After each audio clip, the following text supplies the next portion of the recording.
It is 6 o'clock. Good morning, live from the 104.5 The Zone Studios. I'm Justin Hawkins. The Tennessee Titans fall to 0-2 on the season as they lose 33-19 to the Los Angeles Rams in the home opener. Cam Ward completed 19 of his 33 passing attempts for 175 yards in his first NFL touchdown pass via a rookie-to-rookie connection to Alec Ayumanor. Rams quarterback Matthew Stafford completed 23 of his 33 passing attempts for 298 yards and 2 touchdowns, as well as an interception made by Titans linebacker Cody Barton. The Rams outgained the Titans 439 yards to 252. Titans head coach Brian Callahan in his postgame press conference talked about the emphasis on limiting penalties. It's obviously something that we had a problem with last year. It was a problem before. It's still a problem, and we're trying like hell to get it fixed. And so far, we haven't been successful at doing that. The Titans committed 10 penalties yesterday, upping their total to 23 through 2 weeks. In other NFL news, Cincinnati Bengals quarterback Joe Burrow suffered a grade 3 turf toe injury yesterday, one that will require surgery and put him out at least 3 months. Backup Jake Browning will be the starter in place of Burrow. And a heartbreak in Knoxville Saturday as the Tennessee Vols fall to the Georgia Bulldogs 44-41 in overtime. Joey Aguilar completed 24 of 36 passing for 371 yards, 4 touchdowns, and 2 interceptions. Vols kicker Max Gilbert missed a 43-yard field goal wide right in the closing seconds that sent the game to overtime. Gilbert then made a 42-yarder, but Georgia running back Josh McCray found the end zone to give the Bulldogs the win. And Vanderbilt stuns number 11 South Carolina 31-7 in Columbia. Gamecocks quarterback Lenora Sellers exited the game early, and Vanderbilt is now ranked 23rd in the country in the latest AP poll.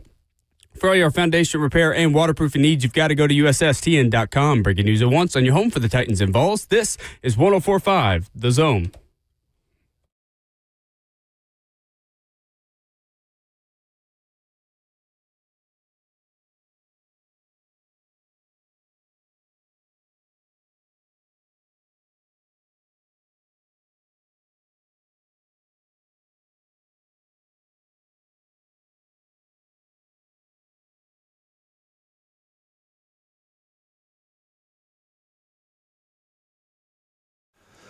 Monday morning off and running.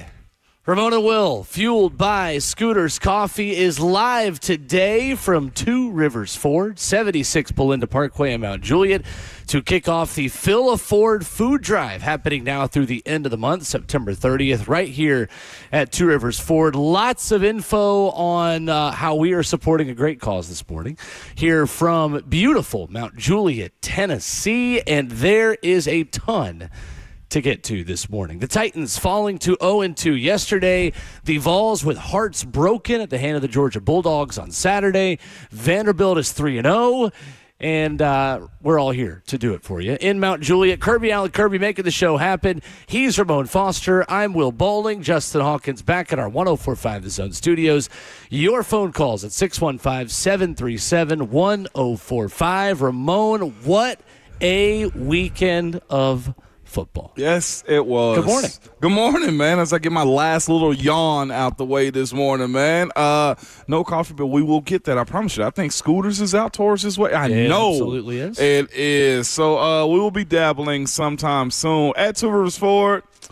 It's great to be here is what I'll say. I'm hoping there's Christmas in September for me today, too. As I told Tammy Jacobs, I was just like, hey, I got an alert that I had a shipment alert on my vehicle coming in. So maybe the stars align. As also, if you look out into the sky, those like bright stars are planets, by the way, too. I'll tell you after the break what they are. Oh, all right. That's my nerd side coming up. But you mentioned football, too. What a weekend. God. What a weekend. Heartbreaker. And I can say that in Knoxville. Heartbreaker this weekend. I was a ball of emotions. I'm hoping the GoPros that were in the studio went dead. Okay, I hope the batteries died is what I'm telling you, because I was jumping. I was side to side. I was every emotional description that you can name this past weekend. And yesterday was like that for the Titans.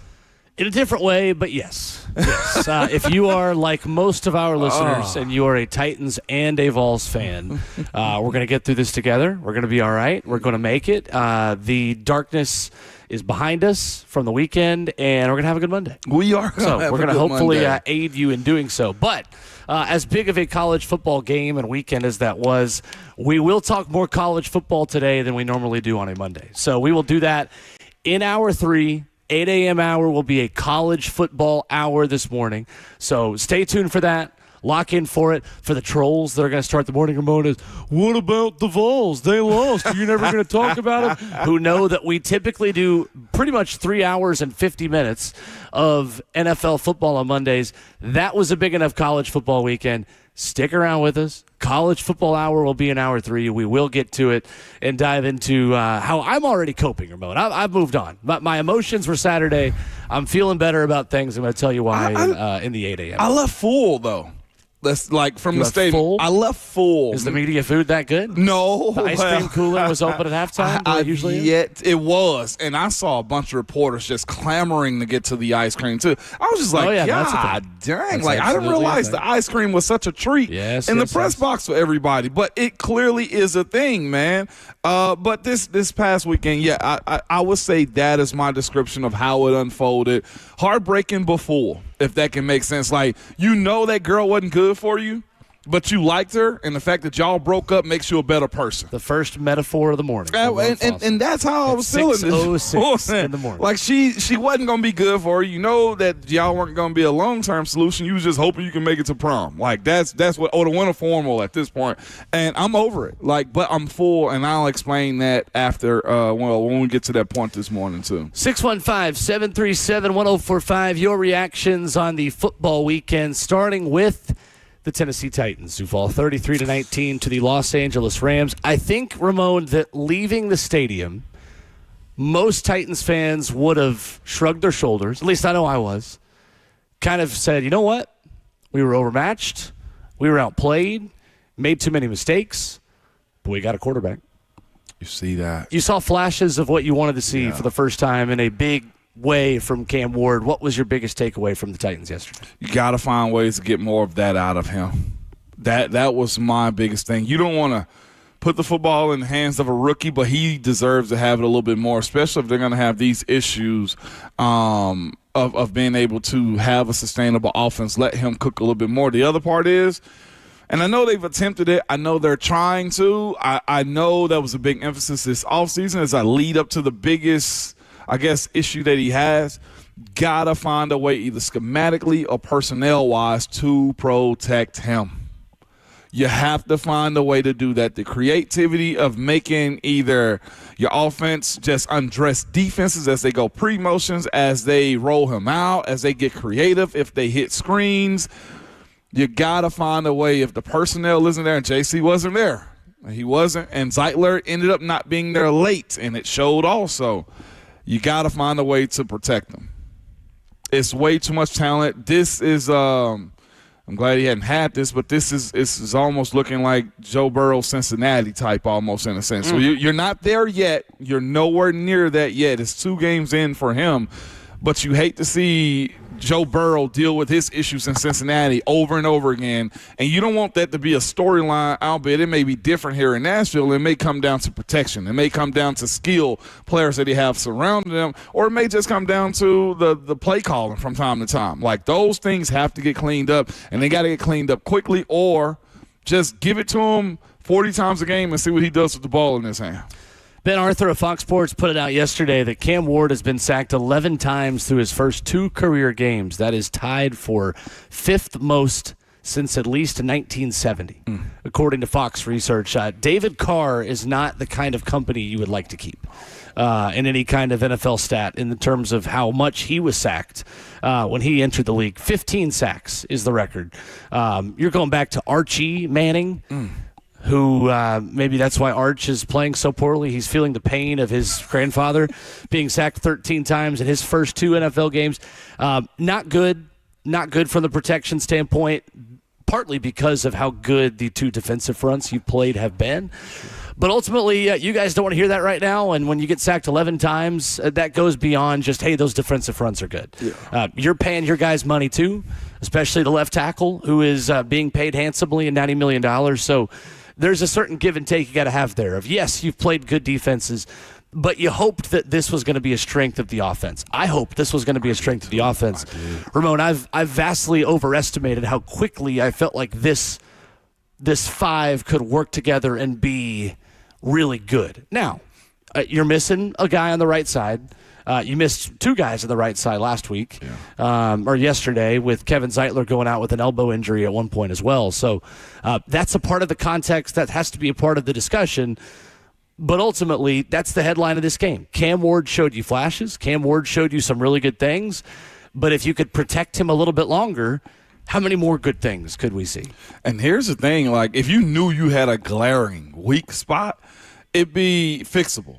But you've seen the left tackle take it. Only one that's had a good one has been Peter Skoronski. Peter Skoronski's been excellent. He's been phenomenal, man. Okay, skip the left guard. Center has had issue with pressure in the face. The running backs in the backfield have had issues. Zeitler has had issues. And, Lord, I have a gripe about the right tackle yesterday. Okay. What's that? A strong one. If you tell me the 53-man roster is set and Oli Udoh is up and Oli Udoh is one of your game day sevens, why is it in a situation where J.C. Latham goes down, you have John Ojukwu come in at right tackle off the practice squad to start? Now, that to me was one of the biggest questions I had yesterday was, well, Ojukwu, what's his name, made it. Oli Udoh. Dixon and Oli Udoh both made the 53-man roster. You're telling me those are your 53 best men, but you brought up the practice squad guy. Who made that decision? Why isn't John Ojukwu on the 53-man roster then, if that's the case? Yeah, Brian Callahan did answer that yesterday, Justin, if we can try to find that. I didn't mark it as one of our things we're going to do today. I didn't know we want to get into this. But Udoh, they felt like he had been more consistent and had better understanding of what they needed to do.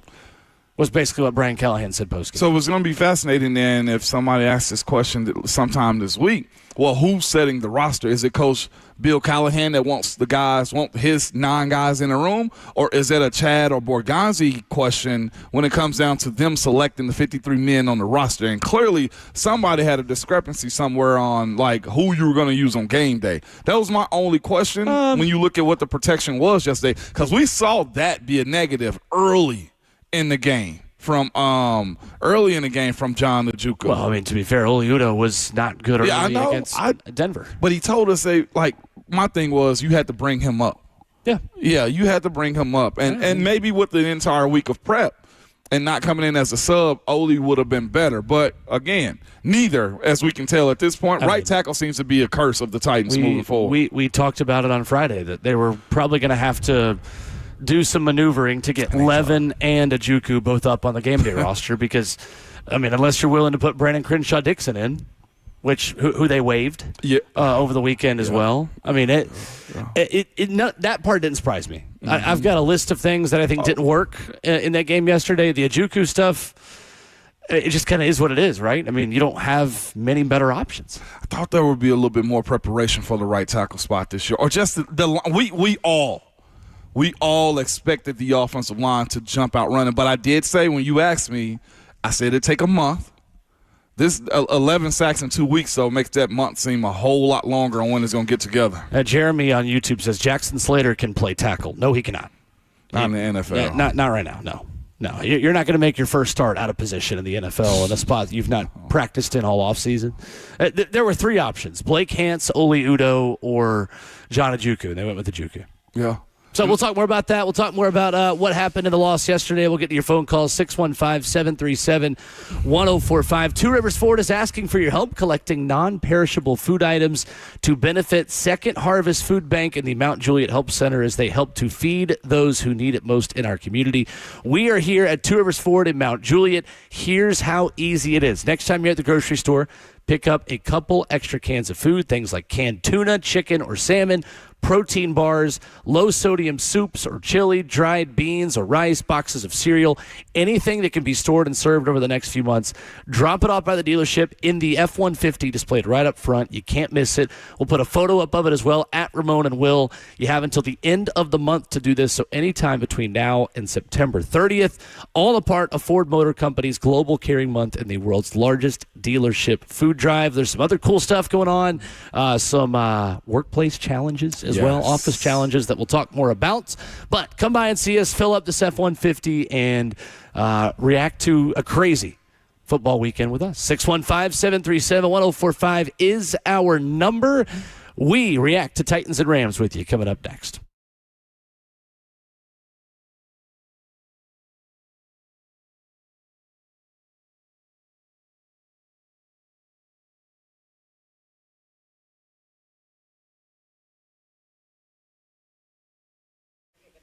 Hey, it's Will Bowling. You've heard me talk about my new obsession.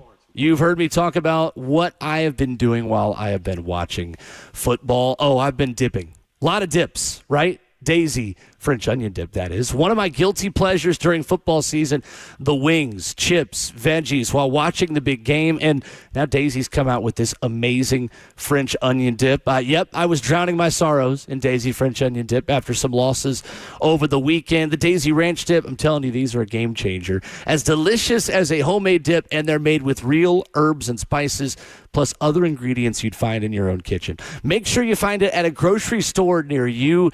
This creamy, rich ranch dip, French onion dip from Daisy. You can dip it with anything that your tailgate spread has got. Look for Daisy French onion dip at a grocery store near you.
Ramona Will is fueled by Scooters Coffee on 104.5 The Zone, live today from Two Rivers Ford, 76 Belinda Parkway, Mount Juliet, Tennessee.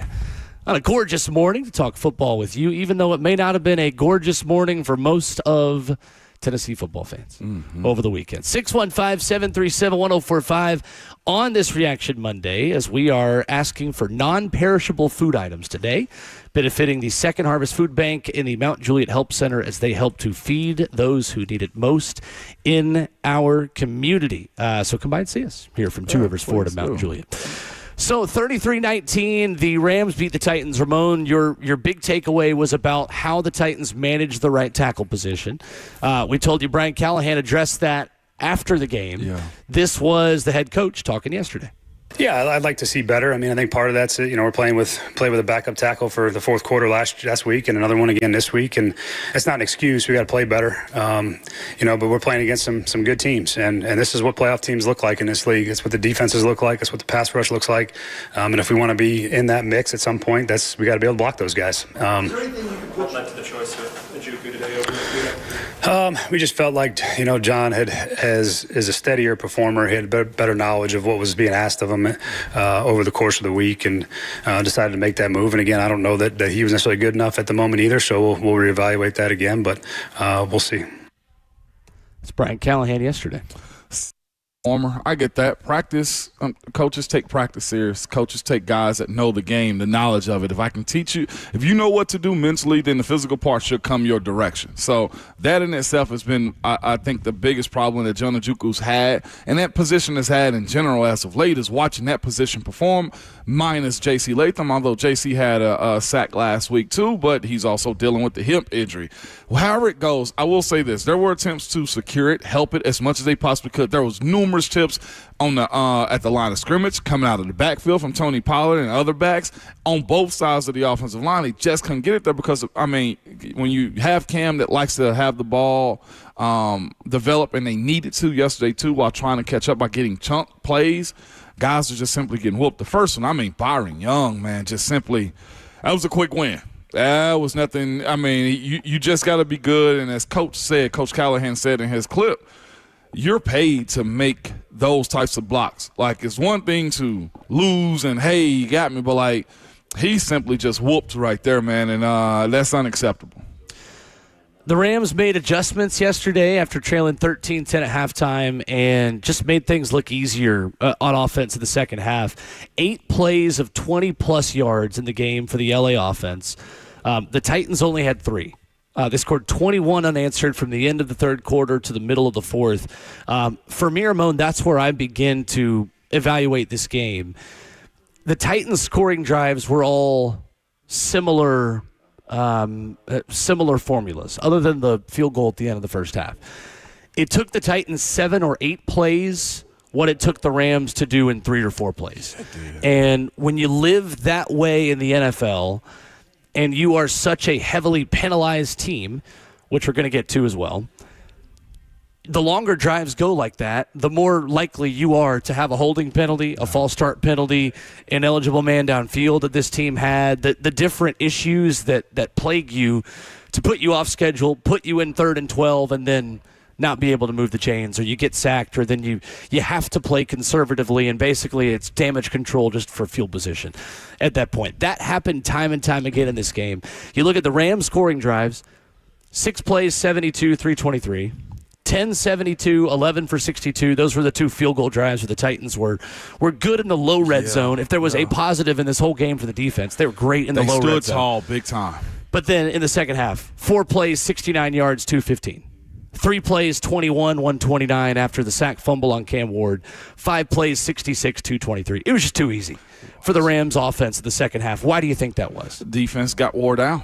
They simply did. They found, like you said, they had adjustments at halftime. Sean McVay has been one of those guys, man, that people have held as one of those dudes. It's who Coach McDaniels think he is in Miami. Like, this guy actually gets it and adjusts to the game plan. They found ways to get Devontae Adams in matchups that he could go win, running them across the middle, down the sideline. And then, of course, when you only get 1 sack from your safety position, there's no pressure applied. So I'm like, there was pressure applied to Stafford, but he still had opportunities because of the way that offense defense was set up to dump the ball off or be smart enough. That was the other thing, too. You saw the veteran side of what Matthew Stafford was.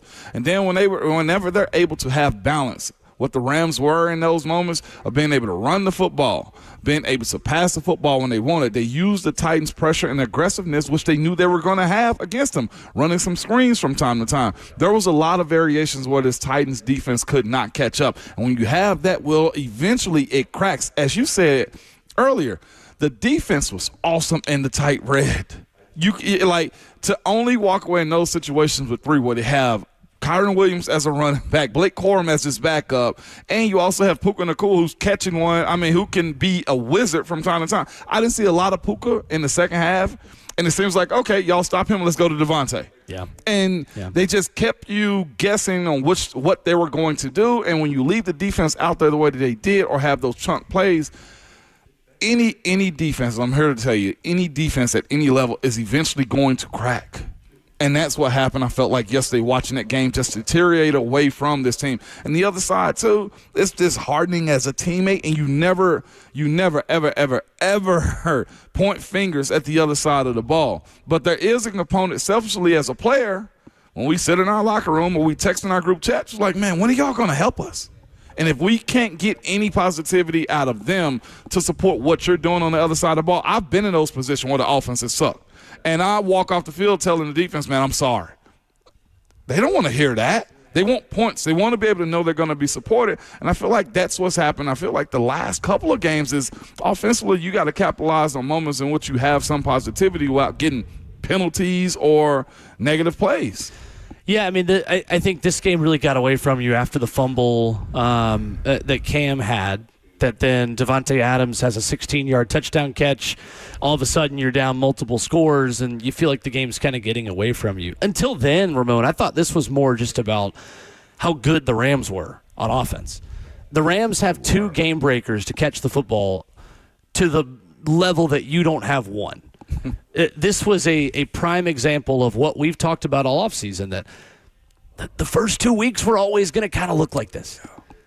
2 really good football teams. I know Denver, we'll talk about the fiasco they had at the end of their game, but LA is a really good football team. That's not to say that you didn't make mistakes and that the Titans couldn't have done their job more. Ramon, I had a very different feeling leaving the stadium yesterday because leaving Denver, you felt like it was there for the taking. Yeah. You felt like you had played well enough and they had played poorly enough to hand you an opportunity to play for the game within the final 5 minutes. The Rams didn't help you as much as the Broncos did. No. And unfortunately, this is where the Titans are right now. With the gap in talent between those 2 rosters on the field yesterday, you needed to either be pretty perfect or you needed them to help you, and neither of those 2 things happened. Now, yes, Matthew Stafford threw a pick. Okay, you generate a 1 turnover, which this defense, give them credit, they generated 5 turnovers in their first 6 quarters. Mm-hmm. Strong. Did their job in the first half of this game. But you're right, the complimentary football wasn't there. Special teams, again, were excellent, and the blindside block call, one of the worst I've seen in a stadium from John Hussey's crew that should have been a touchdown for Chimere Dike.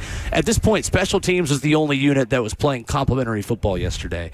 And this offense, this offensive line, and this quarterback are not comfortable enough and not ready enough to pick up the defense when they have a bad drive or 2 and give up explosive plays.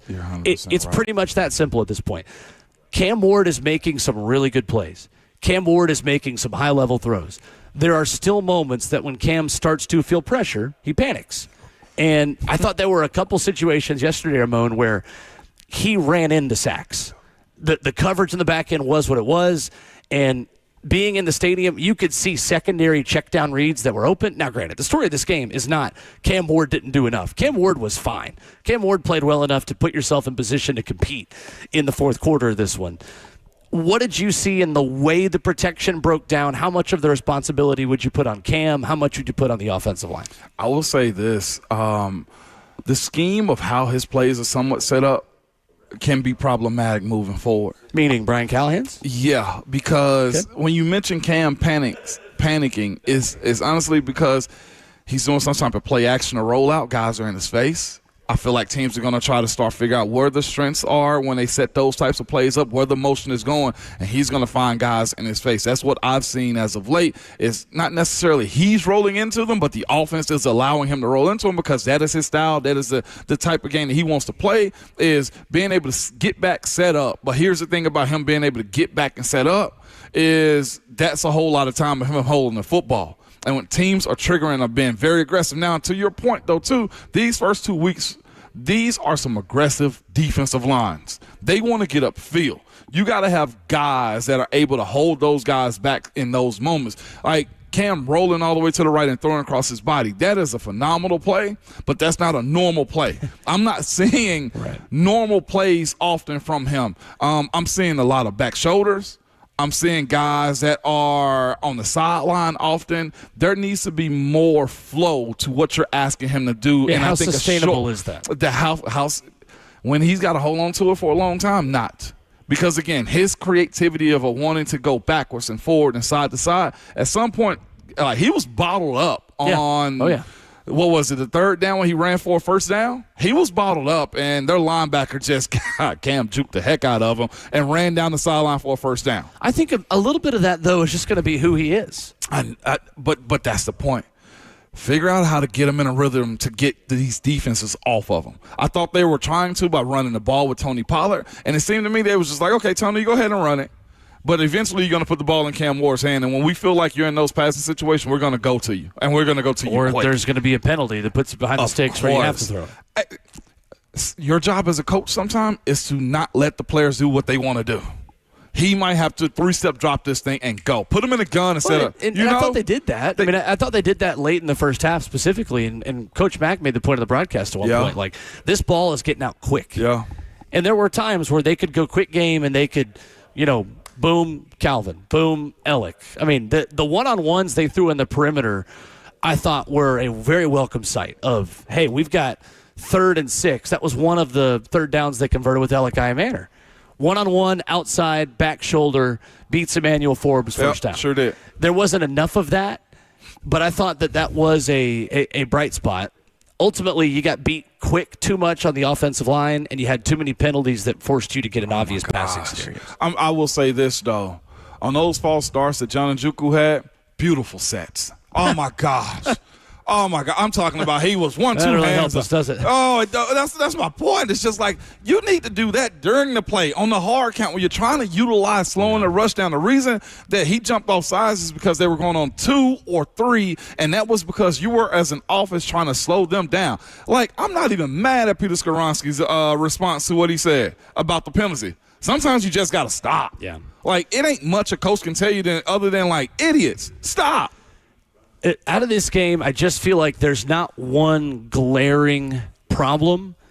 I think the offense shares a lot of the issues right now because this is what we expected.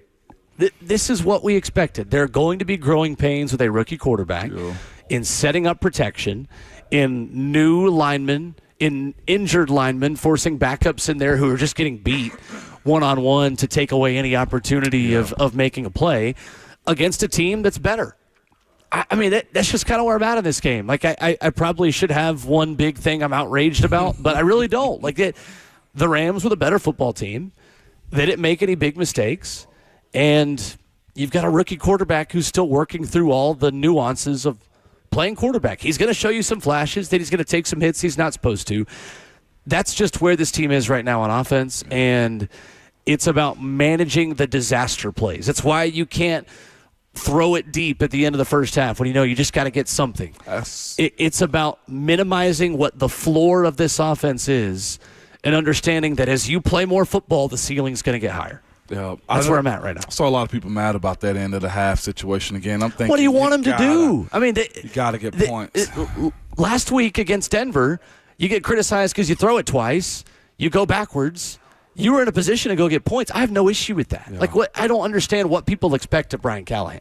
Brandon on YouTube says the 3rd and 12 screen's got to stop. Okay, well, would you rather get a 3rd and 12 screen for 6 more yards to set up your defense a little bit better, or get sacked for 6 more and have 3rd and 20 and then set the other team up at midfield?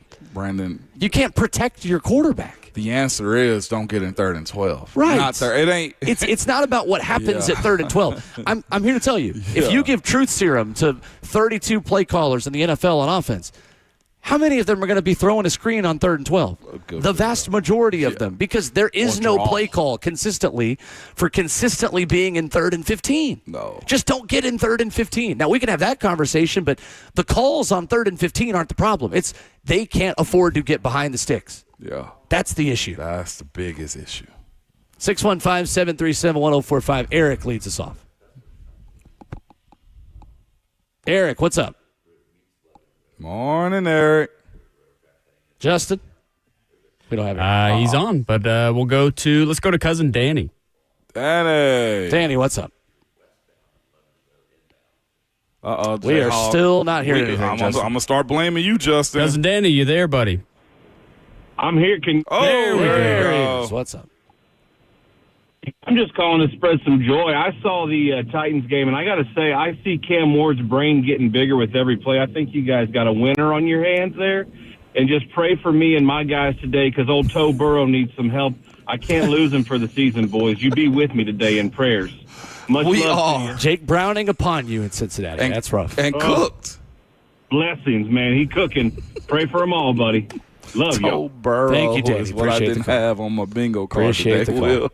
No, I mean, I think that's what you walk out of this game saying, Ramon. Like, Cam Ward's really good, but Cam Ward is going to give you a lot of great and some bad. And that's just where this offense is right now. But the flashes that he showed you are enough for you to kind of shrug your shoulders, nod your head, and all right, well, that'll work. You feel like you got and it is this. It's a blank canvas of what it could be with Cam.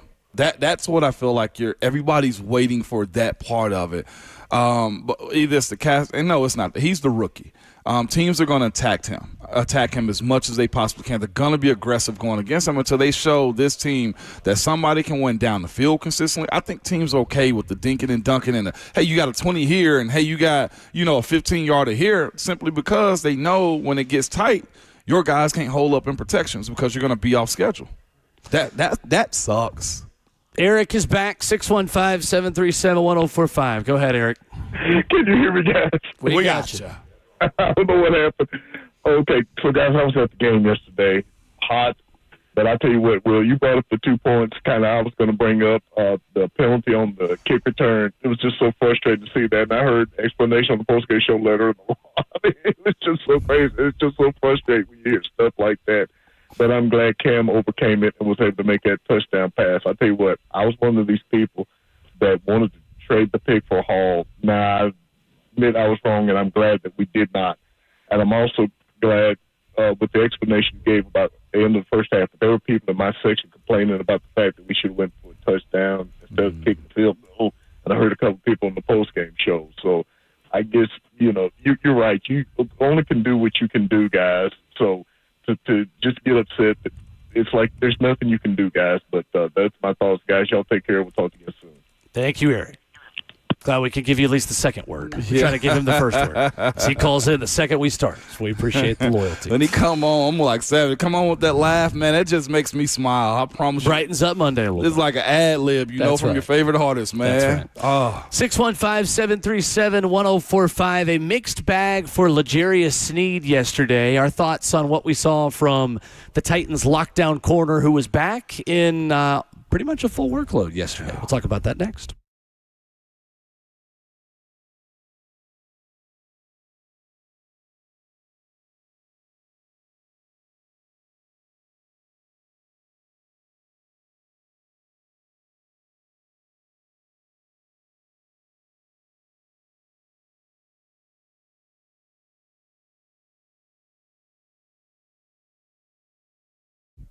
It's Ramon and Will here for Window Nation, man. If you have old, drafty windows or some cheap builder-grade windows, now is the best time to replace your windows. You can protect your home ahead of the fall and winter weather by getting replacement windows from Window Nation. Get top-quality, energy-efficient windows from a trusted company, all at a reasonable price, too. And Window Nation knows. They know replacing windows is an investment, and they want to make sure it's affordable to you, Will.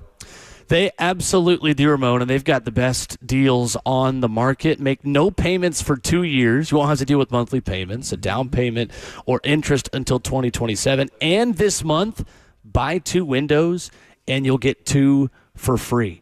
As good as it's going to get, and you got to hurry to get this sale before the end of September. With Window Nation, you get a 50-point inspection of every window before it leaves the factory, a 20-point inspection of every window when it's installed. With over 45,000 five-star reviews, Window Nation, the folks you need to trust if you're looking to replace those windows. 866-90-NATION. You can head online to windownation.com. Schedule a fast free estimate now online with the pros at Window Nation. Online at windownation.com. Did you know that up to 50% of the air you breathe in your home, it comes from your crawl space? Have you ever looked in your crawl space? I get it.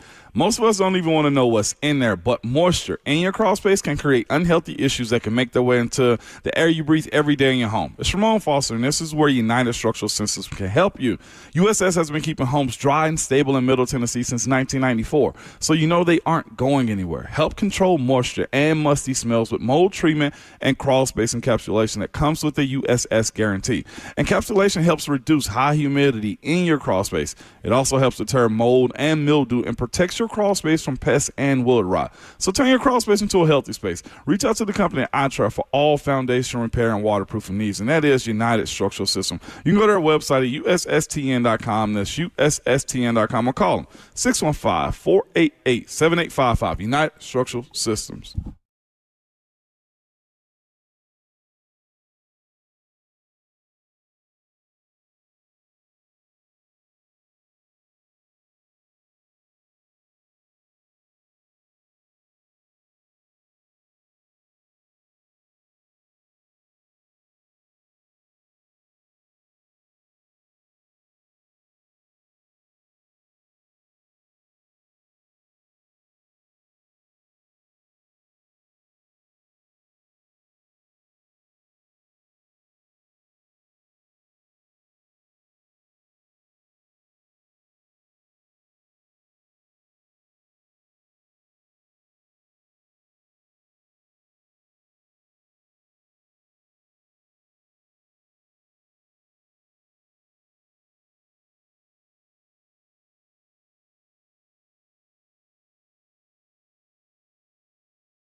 Ramona Willow, 104.5 The Zone, fueled by Scooters Coffee, live today from Two Rivers Ford in Mount Juliet.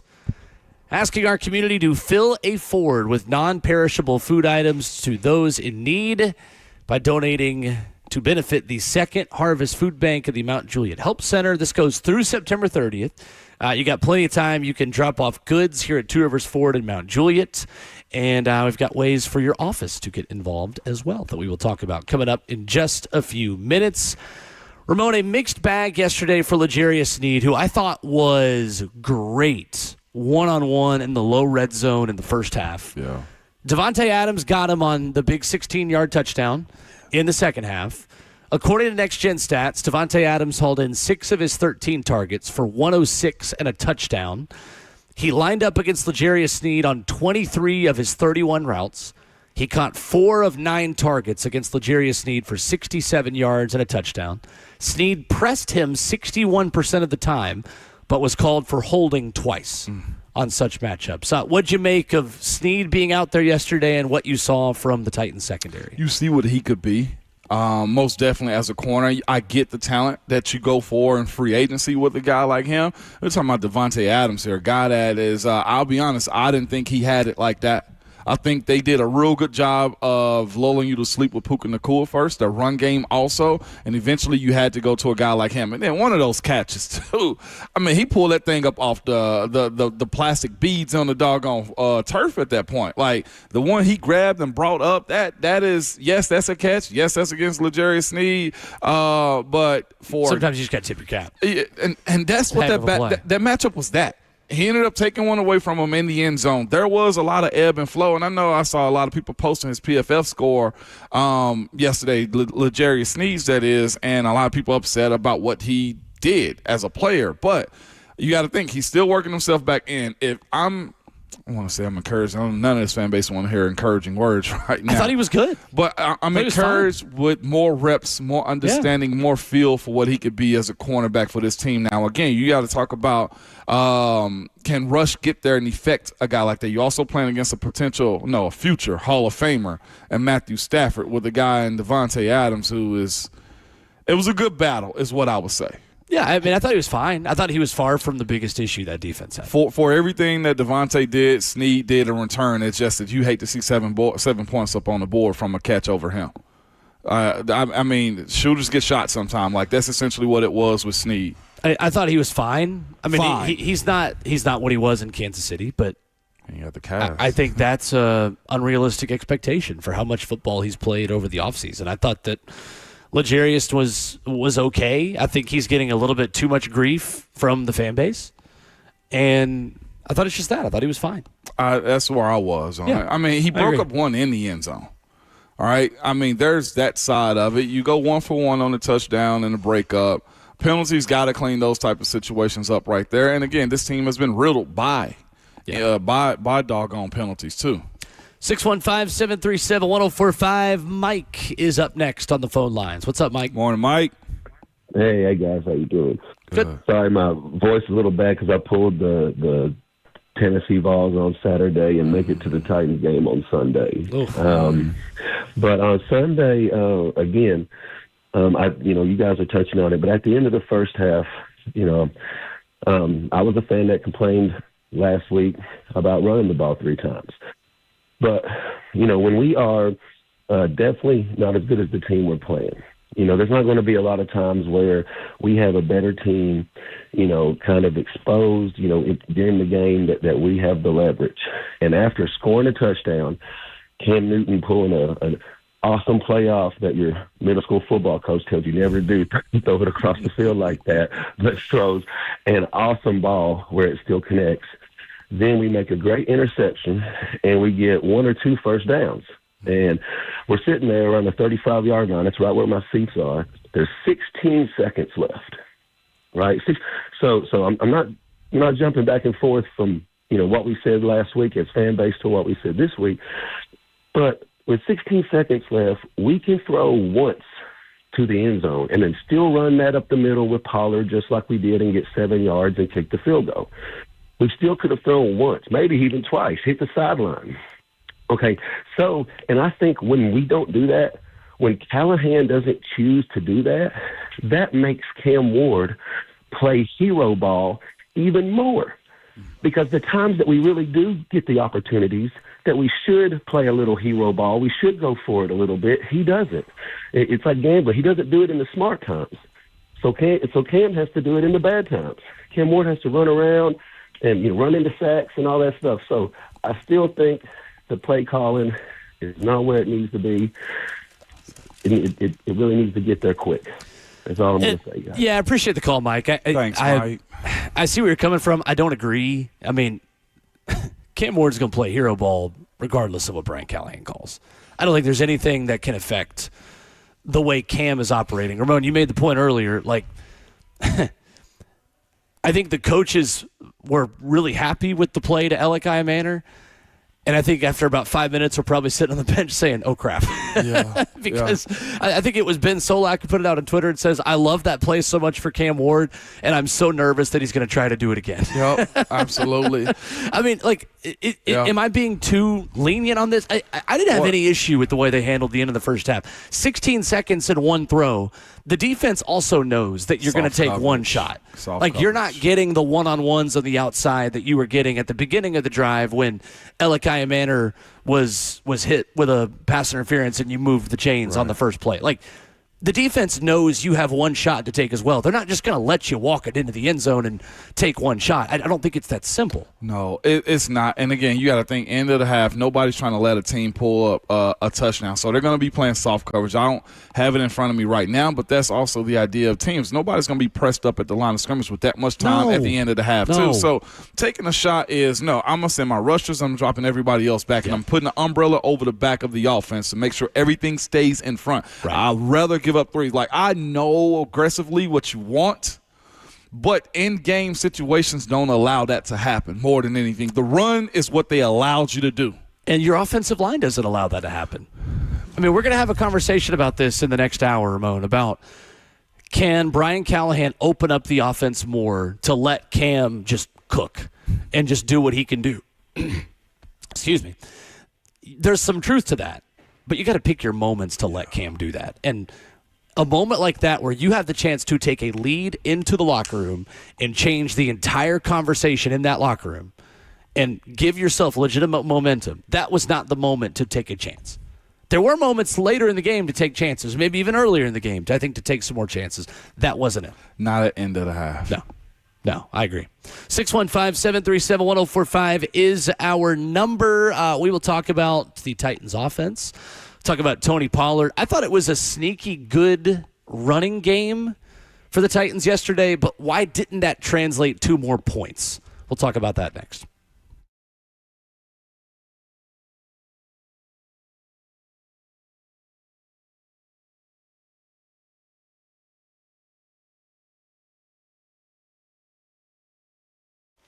Hey, it's Will Bowling for DraftKings Sportsbook. NFL football is back. Football is back, and I love talking about DraftKings and exactly how you can get in on the fun this football season. Your season, your shot. The NFL season is rolling. Every touchdown can bring you closer to a payout with DraftKings, an official sports betting partner of the NFL. From first touchdown score, anytime TD props, the thrill of live in-game betting, every snap is loaded with opportunity. New customers, this one's for you. Bet just $5 and get $200 in bonus bets instantly. Plus, score over $200 off NFL Sunday Ticket from YouTube and YouTube TV. Download the DraftKings Sportsbook app and use code THEZONE. That's code THEZONE, THEZONE, to get $200 in bonus bets instantly when you place your first $5 bet. Plus, over $200 off NFL Sunday Ticket from YouTube and YouTube TV. In partnership with DraftKings, the crown is yours. If you or someone you know has a gambling problem and wants help, call or text the Tennessee Red Line, 1-800-889-9789. 21 plus, Tennessee only. Eligibility restrictions apply. Bonus bets expire 7 days after issuance. See sportsbook.draftkings.com/promos. NFL Sunday Ticket offer from new subscribers only and auto renews until canceled. Digital games and commercial use excluded. Restrictions apply. Additional NFL Sunday Ticket terms at youtube.com/go/NFL Sunday Ticket/terms. Limited time offer.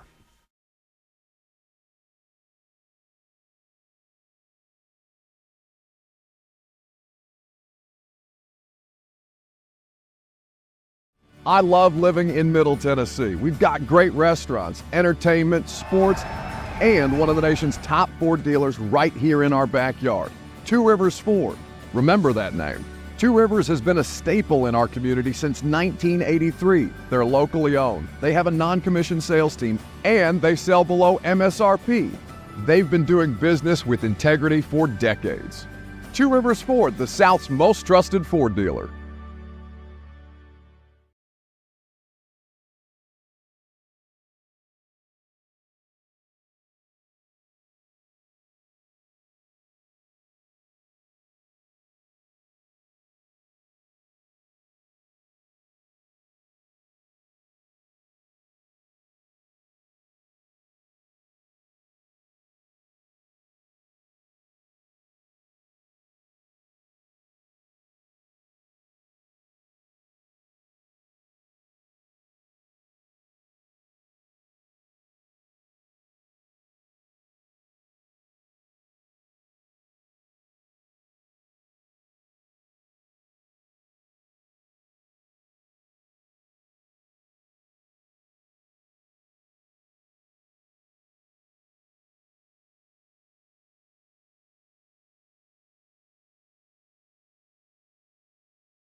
It is 7:03. Good morning, live from the 104.5 The Zone studios. I'm Justin Hawkins. The Tennessee Titans fall to 0-2 on the season after they lose 33-19 to the Los Angeles Rams in the home opener yesterday. Cam Ward completed 19 of his 33 passing attempts for 175 yards in his first NFL touchdown pass via a rookie-to-rookie connection to Alec Ayumanor.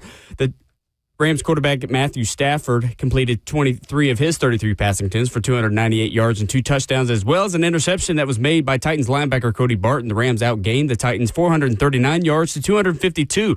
Titans head coach yesterday, Brian Callahan, in his postgame press conference, talked about the emphasis on limiting penalties. It's obviously something that we had a problem with last year. It was a problem before. It's still a problem, and we're trying like hell to get it fixed. And so far, we haven't been successful at doing that. The Titans committed 10 penalties yesterday, upping their total to 23 through 2 weeks. In other NFL news, Cincinnati Bengals quarterback Joe Burrow is feared to have suffered a grade 3 turf toe injury yesterday, one that will require surgery and put him out at least 3 months. Backup Jake Browning would be the starter in place of Burrow. A heartbreak in Knoxville on Saturday as the Tennessee Vols fall to the Georgia Bulldogs 44-41 in overtime. Joey Aguilar completed 24 of 36 passing for 371 yards, 4 touchdowns, and 2 interceptions. Vols kicker Max Gilbert missed a 43-yard field goal wide right in the closing seconds that sent the game to overtime. Gilbert then made a 42-yarder in overtime, but Georgia running back Josh McCray found the end zone, giving the Bulldogs the win. And Vanderbilt, they stunned number 11 South Carolina 31-7 in Columbia, and Gamecocks quarterback Lenora Sellers exited the game early. Vanderbilt is now ranked 23rd in the country in the latest AP poll. For all your foundation repair and waterproofing needs, you've got to go to USSTN.com. Breaking news at once on your home for the Titans and Vols. This is 104.5 The Zone.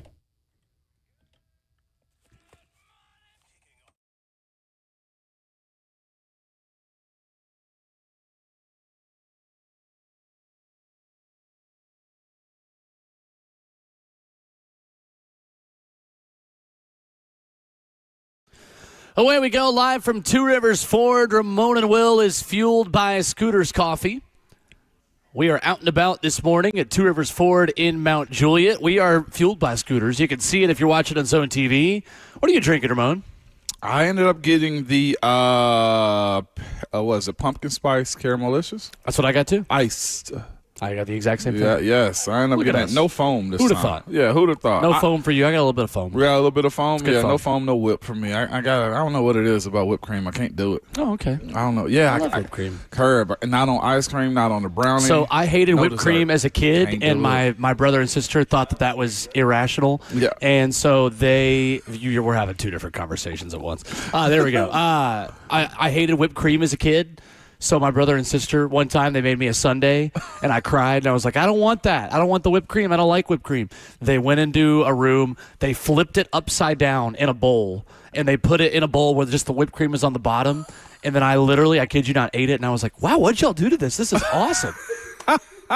So we just need to do that. Shout out to Wes. So the next time we go to Scooters Coffee, I'm just going to say we're going to put the whipped cream at the bottom of the drink. Ramon's going to be like, wow, this is really good. I better have the brain capacity to see the whipped cream at the bottom. That's right. We're going to blindfold Ramon the next time he has Scooters Coffee. I never got exposed to it. Like, we had Cool Whip. You talk about you never got exposed to whipped cream? I did. Like, the first time I ever saw, this is my rural West Tennessee low-income side coming out. I never saw a can of whipped cream until probably college. Wow. Okay.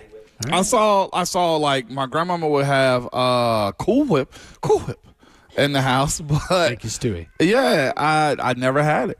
All right. Well, fair that enough. I know of. Fair enough. Surprising. 615-737-1045 is our number. Tony Pollard yesterday forced a career-high 14 missed tackles across 20 touches, a 70% forced missed tackle rate. That was the third highest by a player in any game since 2020. You got a really good version of Tony Pollard yesterday, 92 yards on 20 carries, a 45% success rate according to Next Gen Stats, the second highest since joining the Titans. What did not click, Ramon, for this offense? Why didn't that success translate to points? And how much of this do you put on Brian Callahan and his game plan and play calling in this football game? I thought for every good thing that Tony Pollard did, a penalty negated it. That's the story. All right, you got ahead of the chains with the run. You found consistency in it. You found your guys up front beating them, and then you have a penalty or a drop. And in those moments, you go 2nd and 6, and then it's 3rd and 6, and next thing you know, it's 3rd and 11 because of a penalty. Like, I do think this is going to end up being the theme. You will allow Tony Pollard to run and not allow Cam to beat you. That is going to be the rest of it. I think we need to just put our seatbelts on. Yeah. Watch teams say, man, I don't care. He can go for 100, right at 100, but you're not going to get to this red zone because at some point you do have to throw it. What will teams do defensively to do that? Like how will teams now line up against the Titans and defend them to just limit the explosive plays and let Tony Pollard get 4 or 5 yards? Bait them into a soft box and saying our 4 can beat your 5 on the other side, have more guys in coverage. That's the recipe right there, is to have a nickel defense out there and allow the rushers that you think that you can run on do their thing, and no coach usually have the patience to just run it down the throat every single time. It's too slow at times, especially when you have the Rams being able to score the way they did. Sure. So how do the Titans counteract that? How do they counteract that? How does Brian Callahan plan around, all right, teams are going to sit back. They're either going to load the box in obvious running situations. They're going to tee off on us in 3rd and longs. How do we get ahead of the sticks to set ourselves up for 3rd and more manageable? What adjustments do you think Brian Callahan could make? I would say, the other part we hadn't brought up also? What's that? The stuff that Cam does well and a lot of teams are trying to do. 2 or 3 times yesterday, Cam threw quick outs to the wide receivers. Yeah, those quick screens to the outside. And the blocking wide receivers were getting bodied. You were 3-on-2 and you were losing. Yeah. Yeah. Like you're That's what I'm saying. Hit them up the middle, bam, soften them up, go outside. Go outside, and you got Van, you got Chimray, you got, who was it? I think it was Gunnar Helm had one. Gunnar Helm getting and to be honest, bodied. guys, like for people, there's no answer for that. For people who've heard us talk about how the Titans were going to cater more of an offense to look like Miami, that's what we've been referring to. Because we saw this in training camp. We saw the pre-snap motion, get 3-on-2 on the outside, sidearm throw, quick release, throw the quick screen. It's there, then it's not blocked. We saw that over and over in training camp to say, like, all right, this is schematically the right thing to do. This is the right play call according to what you have in the box and what you have on the outside. I know people are frustrated with coaching today. I know that there is a trust that this fan base feels like they have lost based on the way things happen in Denver. But guys, when you are 3-on-2 on a screen on the outside, that is supposed to at least get you 5 or 6 yards, and they were routinely getting nothing from it. You can credit the Rams for that. You can say that it's got to be blocked better. You can share a lot of blame. That's not a Brian Callahan problem. If you get beat, if you get whooped, that's like Van Jefferson's not a small wide receiver. No.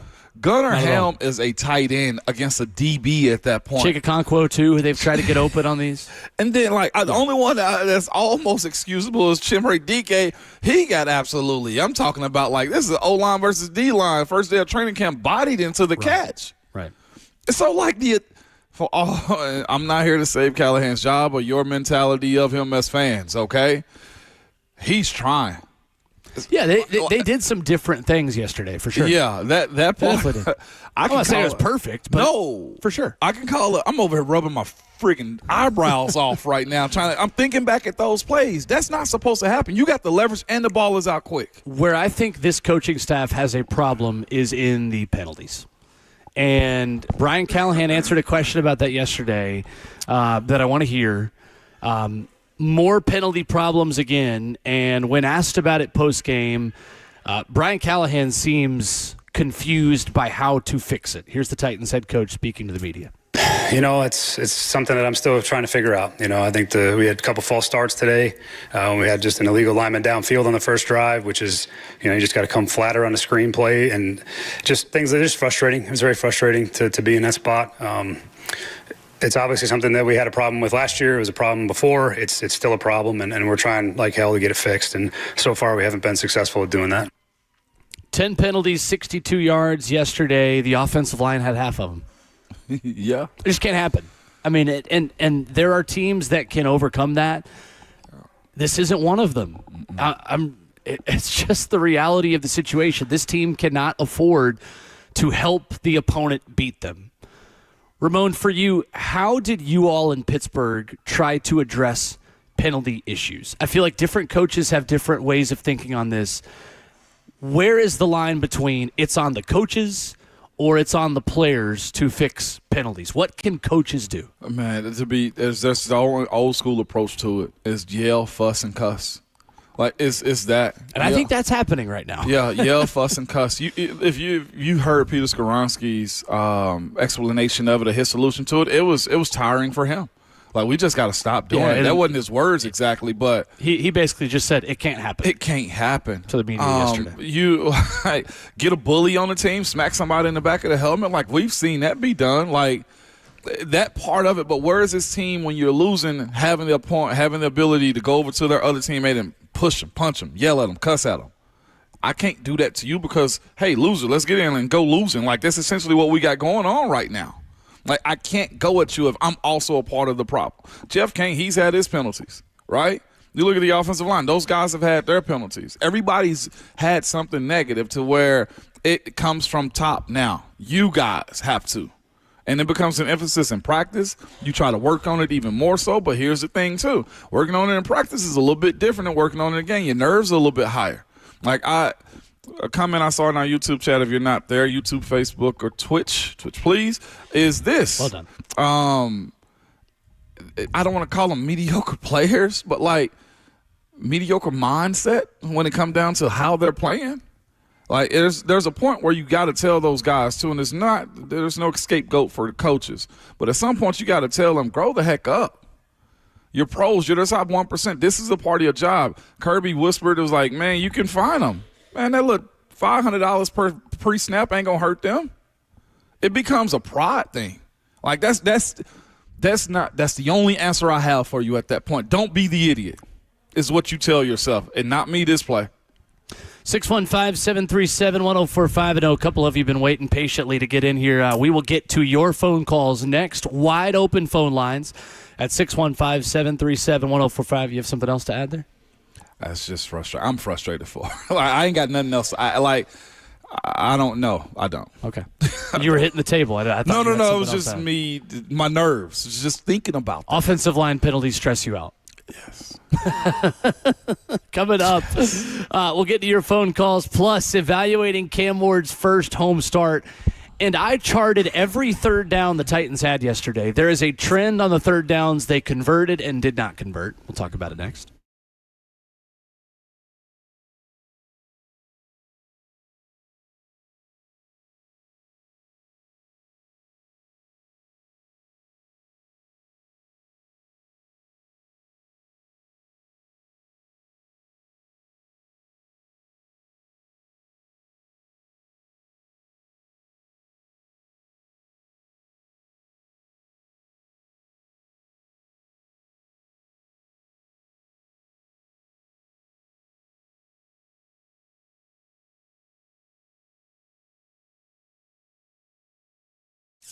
Synergex and Low T Center are the original MVPs of testosterone replacement therapy. They have been changing the lives of men across the country for over a decade. Since starting, a lot of other players have entered the field, but Synergex and Low T Center are the pros providing you with the most medically driven, results-focused, and winning approach to restoring the quality of patients' lives through their hormone care. Just talk to one of their patients, and they will tell you TRT with Synergex and Low T Center have significantly changed your lives. So don't wait, all right? Get into a center and get your test. I'm big on that too, man. We worry about the outside a lot, but what's going on inside of your body can affect you in numerous different ways, man. And the same thing go for the ladies too, man. Testosterone therapy helps you guys also. Many women experience some of the same symptoms of men with low testosterone: tiredness, low energy, mood swings, low libido. So women can come in and also get tested as well, man. And just you can get your entire lab of all the things you have to do. We live busy lives, but I'm here to tell you this, man. Get in, get yourself checked out. Guys, if you imagine how much better you'll feel by taking your health back, restore your energy like a pro, and get on with the rest of your life. Book your appointment now at trtmvp.com. That's trtmvp.com. Hey, it's Will Bowling. Put Lead Company on your team and stay ahead of the game with home maintenance, repairs, and more. For as little as $14 a month, Become a League Company Plus member and receive 4 annual visits to your home for your heating, air conditioning, plumbing, and electrical systems. Even better, League Company Plus members receive up to 20% off on every visit and enjoy priority service. Learn more online at leaguecompany.com/plus. Platinum Home Protection starts with a League Company Plus membership. 615-567-1000 is the number to find out more. Or again, you can head online to leaguecompany.com/plus. League Company is available 24/7 with 14 community locations in Tennessee, Kentucky, and in Alabama. They've got over 1,100 vehicles in their fleet and 1,800 plus employees involved in our communities. League Company, they're here to help you stay ahead of Mother Nature and make sure that everything in your home is running the way it's supposed to. So get 20% off on every visit and enjoy priority service with that League Company Plus membership. Find out more at leaguecompany.com. That's League Company, all you need.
Ramona Willow, 104.5 The Zone is fueled by Scooters Coffee, live from Two Rivers Ford in Mount Juliet.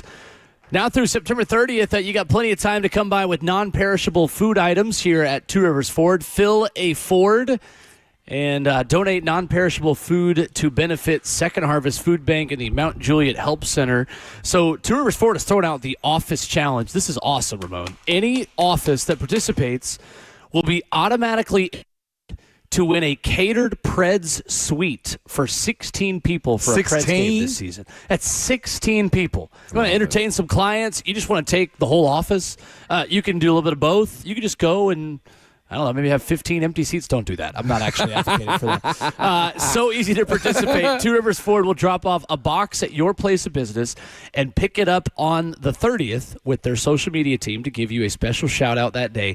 Any office that participates, no matter how large or small, will get one entry into a random drawing to win a Preds suite in the Two Rivers Ford suite. 16 tickets, 2 parking passes, food and non-alcoholic beverages.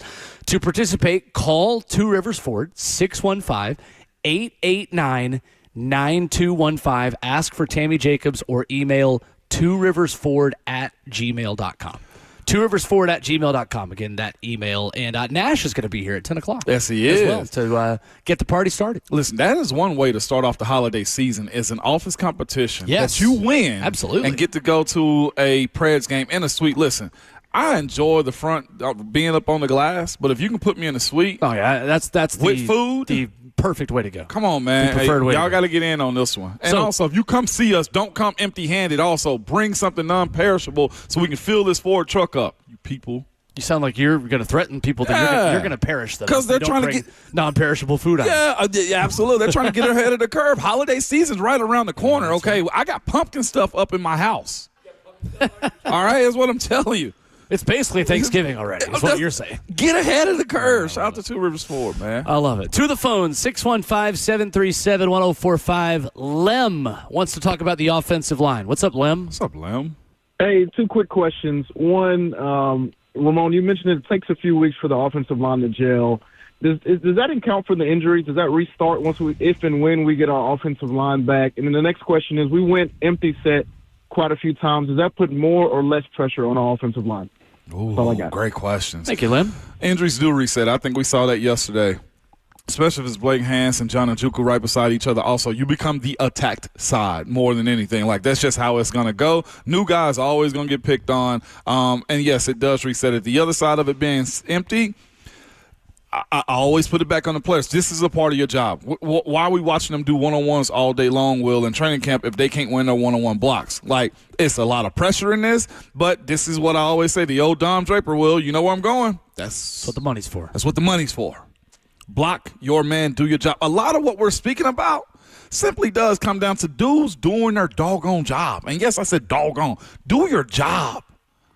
That or get fired.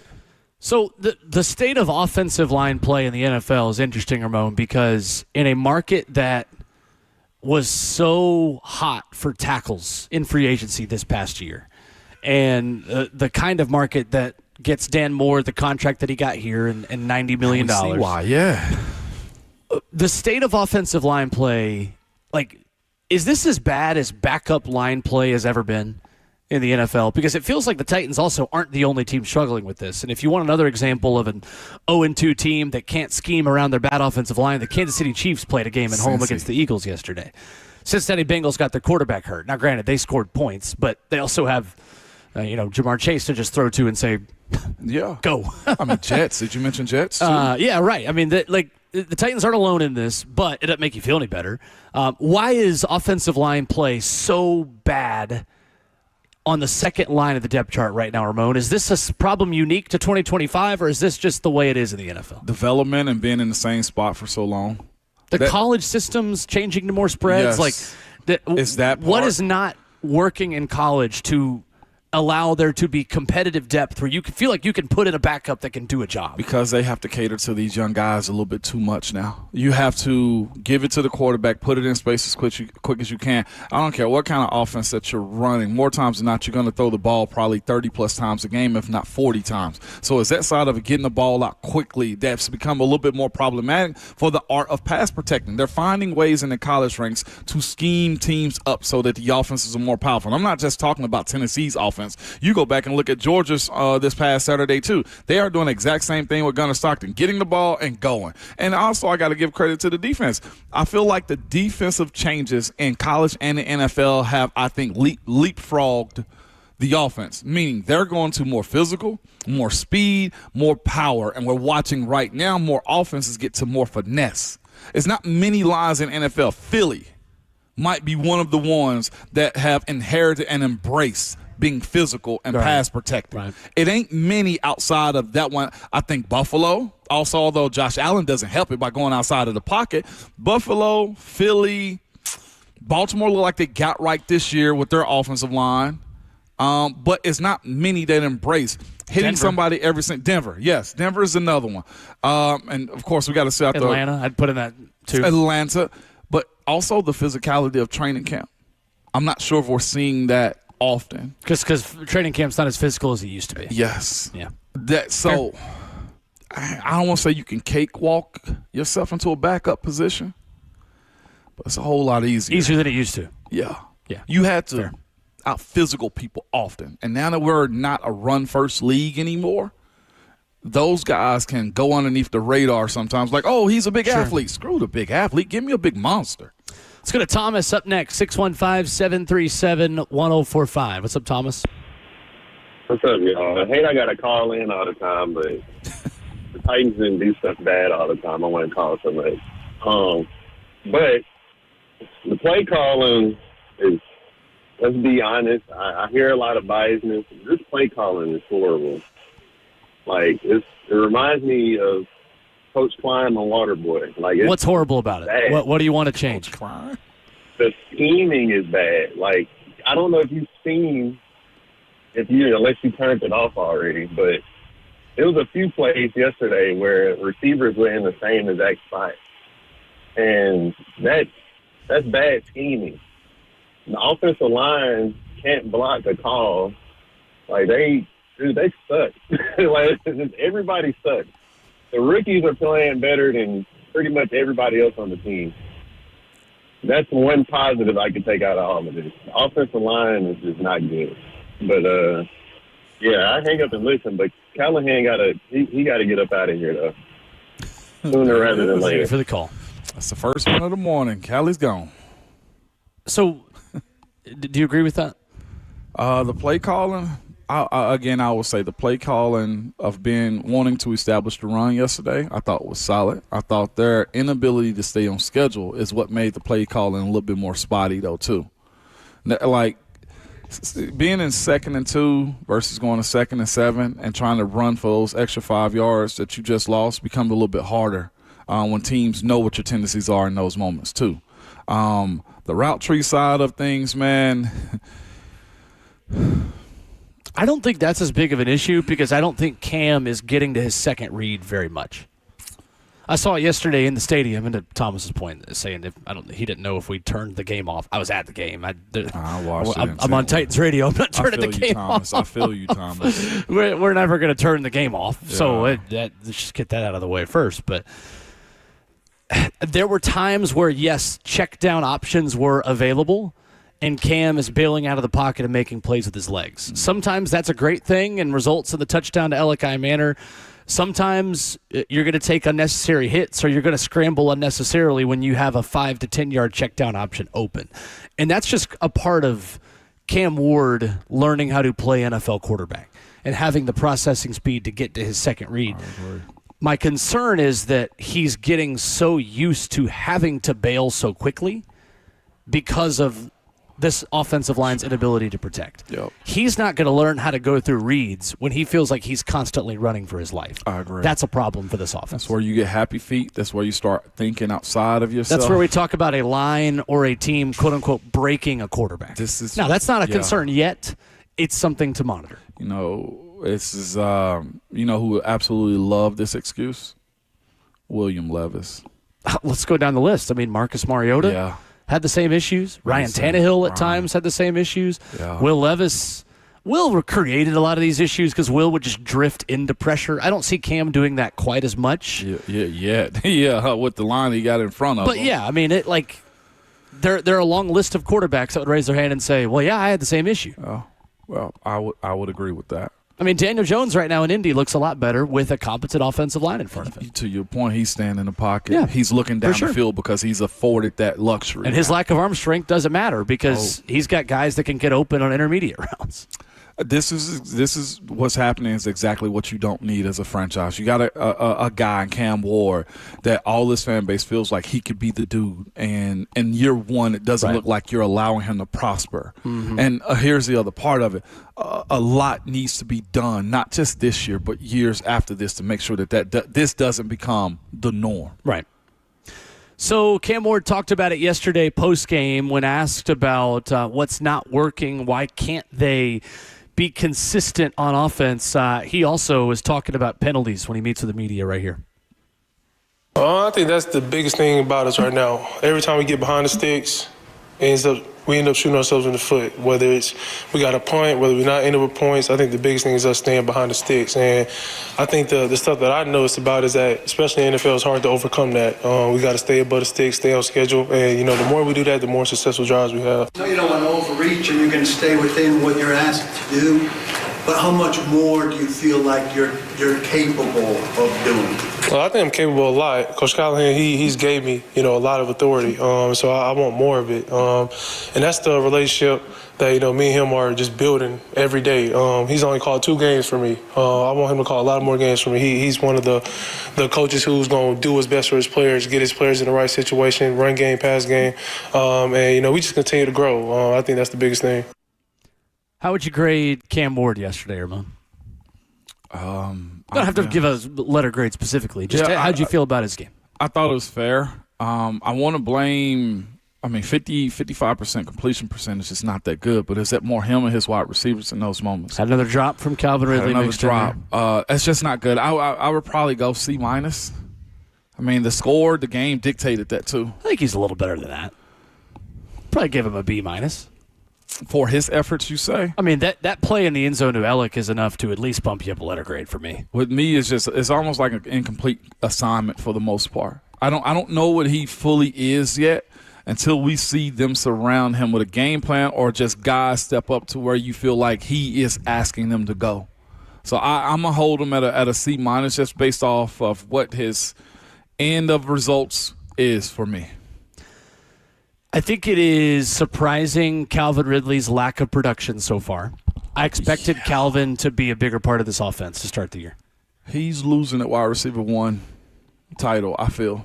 Elikai Manor, if he keeps playing like this, is going to be wide receiver 1. We talked about him being wide receiver 2 by the end of the season.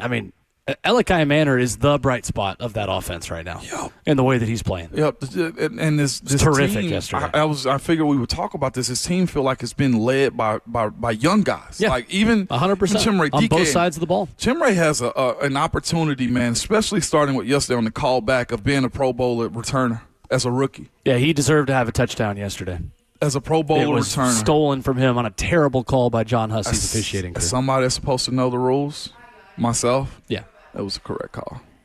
He's looking at the guy. He's looking at the long snapper. You can't have your shoulders parallel with the opposing end zone and use your shoulders. They were absolutely right. He can nudge him with a hand, get him out the way. He can block him out as if it's a basketball play. Then that's a terrible rule. But it's because, and I heard them speaking about, I saw some comments on Twitter, well, you got to allow it in a situation. If you give players an inch, they will take them out. That would turn back to the early 90s, clean them up, blind sock play.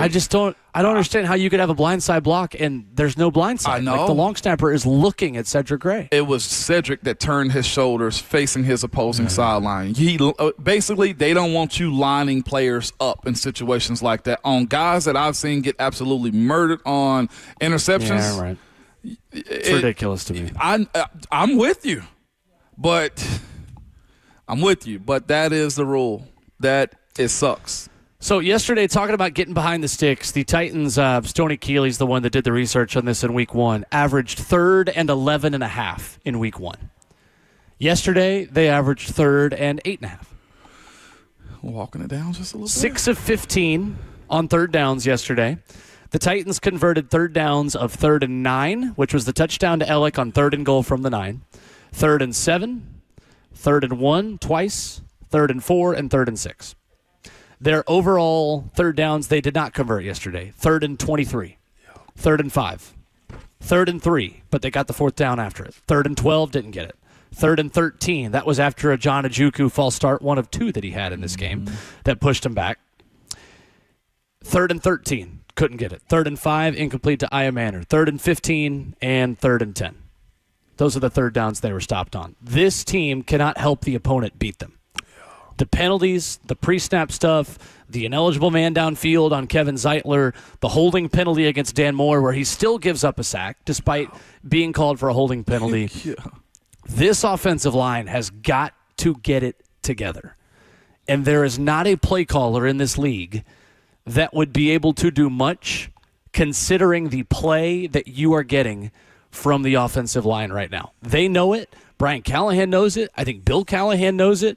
We knew it was going to take time, Ramon, but they've got to get it corrected for this offense to operate at that next level. And to the question about Cam, talking about, do you feel like you've earned the right to do more? You can't ask him to do that much more until your offensive line gives you more, because having Cam Ward move out of the pocket and scramble around and try to create downfield, you're going to get him hit, you're going to get him hurt, you're going to get him sacked, and you're going to throw picks and have more sack fumbles the more you try to put more on Cam Ward's plate with this same level of offensive line play. So one of 2 things has either got to happen. You either got to run the ball better and not get penalties on early downs to keep yourself out of 3rd and long, or the offensive line just simply has to play better. One of those 2 things. I'd like for both of them to happen, but ultimately, that's why I'm not putting a lot of blame on Brian Callahan's play calling yesterday.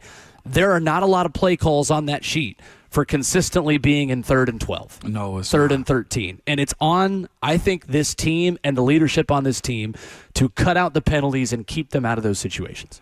Yeah, 9 of those, how many, 16 3rd downs, 9 of them were for 7 or more yards, too. That's a hard way to do business. It's not sustainable for any kind of success in any level of football. Or not even talking especially with a rookie quarterback. No, absolutely not. I'm with you. I don't know if I want the ball in Cam's hands even more. And the other thing is they're attempting to try to run the ball. And they did it somewhat yesterday. Tony, I thought, had a really good day. Yeah, Tony Pollard was excellent. Had a good day. Excellent. With what you were asking him to do. Or they at this point, I'm looking at it like I said earlier, I feel like they allowed Tony Pollard to run the ball more. And when teams are allowing you to do one thing, that felt like old Bill Belichick right there. It was like, you can do this one thing good, but we're going to shut down everything else. 615-737-1045. Brian Callahan was asked, are you letting Cam Ward do enough? We'll play you what he had to say and catch up on more of your phone calls as well coming up next.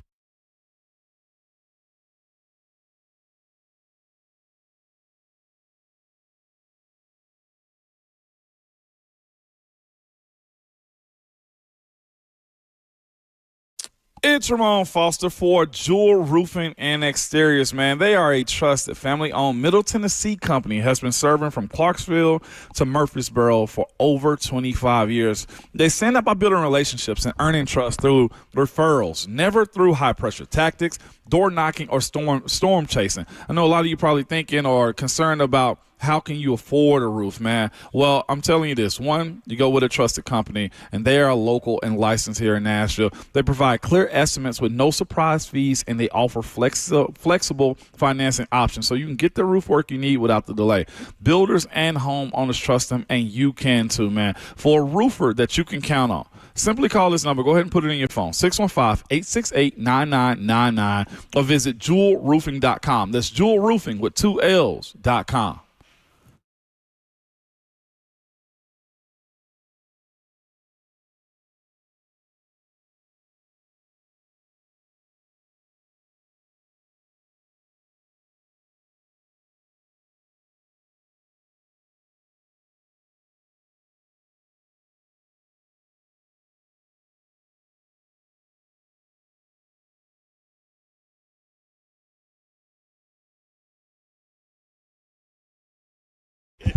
It's Ramon Foster for All American Pest Control, man. All American Pest Control, they are family owned and proudly local. They've been serving Middle Tennessee, hear this out, for over 60 years. Here's another thing. Fall pests, they are here. Stink bugs, box elder bugs, Asian lady beetles try to invade your home every single fall. I absolutely hate them myself, man. But don't wait till they're crawling on your walls or freaking your kids out. Go ahead now, because All American Pest Control, they have Complete Care Max program, man, where you can bundle mosquito control, pest control, and yard treatment and termite protection with the Centricon. They service 8 times a year, plus free reservice if pests do come back. One of the cool things is, man, there are no hidden fees, no pushy sales. It's just a peace of mind. One of the best companies that you can use that have been here for over 60 years. Simply go to their website. It's yuckbugs.com. Yes, that is the website, yuckbugs.com. And make sure you tell them that Ramon sent you.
Ramona Will, fueled by Scooters Coffee, on 104.5 The Zone, live from Two Rivers Ford.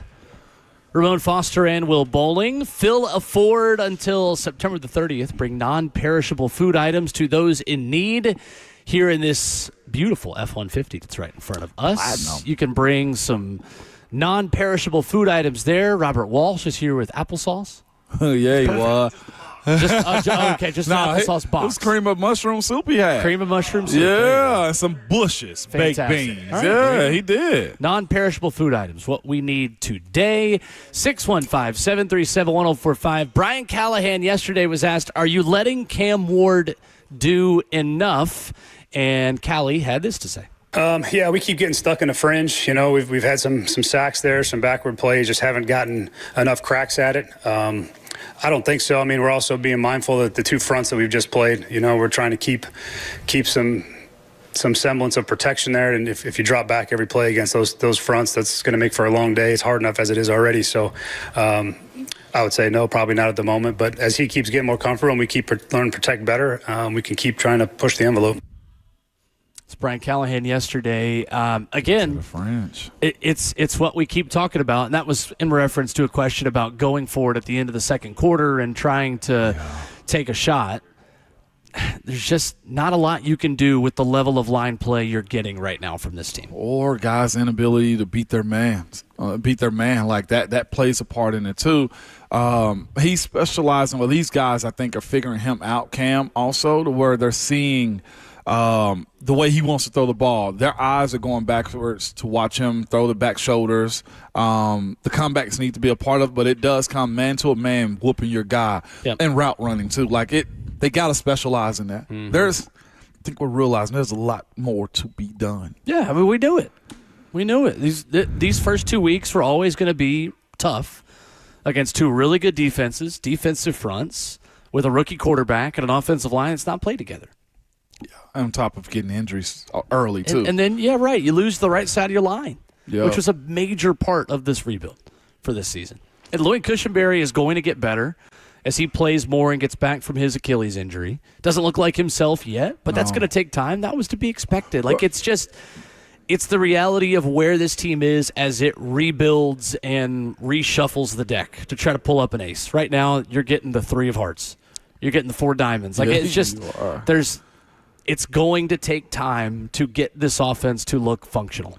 We'll see if they take the opportunity. We'll see if they really do get better. Jury's still out. I mean, this could be just what this team is this year, and you're always going to have to work around it. I hope that's not the case, but they have got time to improve, and they're going to need to quickly. I would say this, the way it stands right now, this team is going to have to win in very eccentric ways. Scoring on defense and scoring on offense, or at least putting yourself in position to have the short field on special teams. Let's go to the phones. Jason is up next, 615-737-1045. Good morning, Jason. Good morning, guys. I got a lot to say if I can fit it all in there or not. But I just want to say congrats, first off, to the Titans for getting past that 17-point threshold, man. We made it to 19, so let's give them a little bit of applause there. I want to say Cam Ward, I know that people say you're not supposed to throw across your body, but he knew what he was doing, and he threw it enough. You know, most times when people throw the ball and they throw it across their body, they don't get enough ump on it, and he did. So congrats to him on that hard throw he did. I want to say offensive line-wise, come on, guys. We got to help our quarterback out. He's doing everything he can. So y'all have got to help him out. You got, I think, 21 or 22 teams that scored more points than y'all. The game is made now where the offense is supposed to be scoring points. We've got to score more points.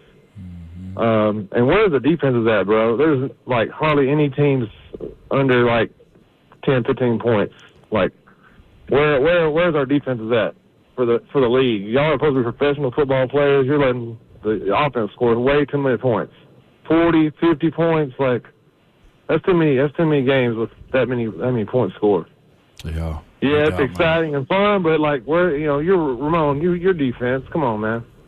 Well, what's going on? Thank you, Jason. We appreciate the call. We'll keep it moving. I mean, the defense has been given really no help. The defense wasn't a problem in week 1. I mean, the second half wasn't good yesterday, but I mean, defense isn't perfect, but let's be reasonable. And again, what was it at? The amount of plays I think were different. Well, the Titans actually had more plays run, but I think they lost the time of possession too. No, it was almost even. It's fascinating looking at this. I looked at it a little bit yesterday. Penalties too played a part. They did. 10 for 62. Both sides. Again. Both sides. Yep.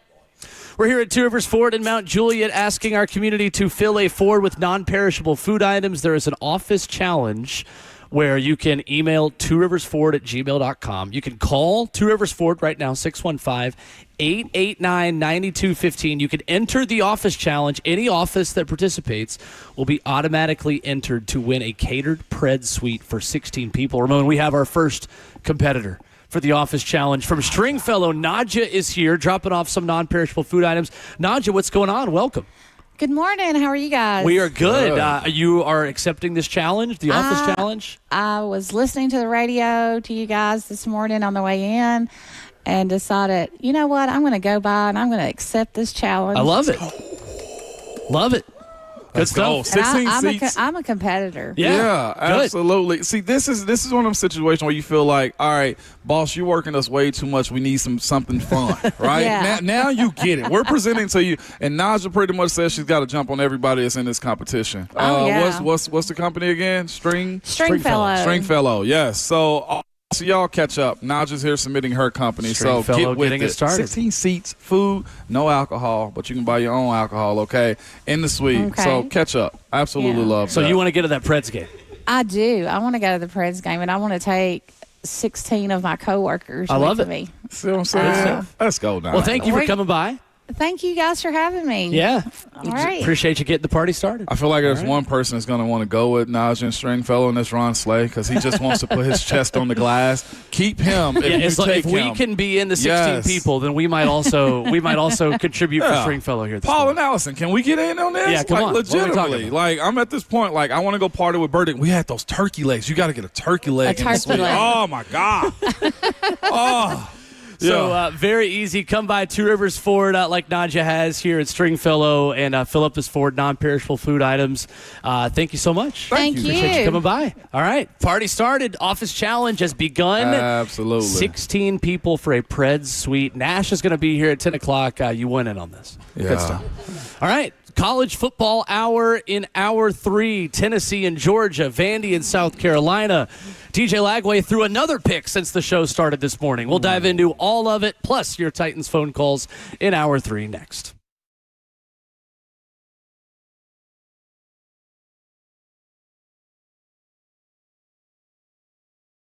You already submitted us. What's up? It's Will Bowling here for Daisy French Onion Dip. I did it last week, did it over the weekend. The menu was built around what can I dip in Daisy French Onion Dip and Daisy Ranch Dip. It's exactly what I did. Made some outstanding wings, went to the store, got a dry rub, threw them in the air fryer, and with the veggies that I had, with the chips, with those wings, Daisy French Onion Dip and Daisy Ranch Dip are terrific. It is my guilty pleasure. It's the way I like to enjoy football. They are as delicious as a homemade dip. It's real herbs and spices, plus other ingredients you'd find in your own kitchen. So as you prepare the menu, maybe it's a Friday night high school football tailgate.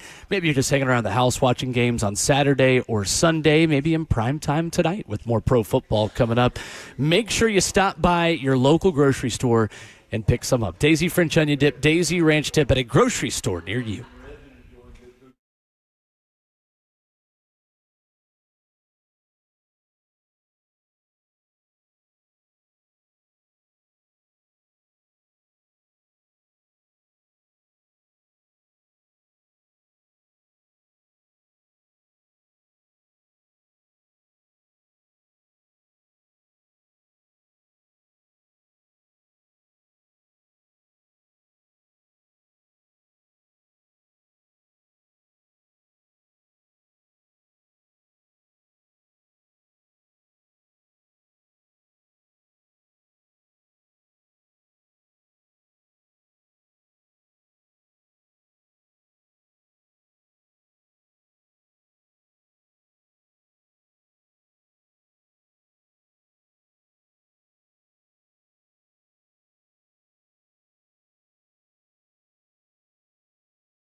It is 8:02. Good morning, live from the 104.5 The Zone studios. I'm Justin Hawkins. The Tennessee Titans fall 0-2 on the season as they lose 33-19 to the Los Angeles Rams in the home opener. Cam Ward completed 19 of his 33 passing attempts for 175 yards and his first NFL touchdown pass via a rookie-to-rookie connection to Alec Ayu Manor.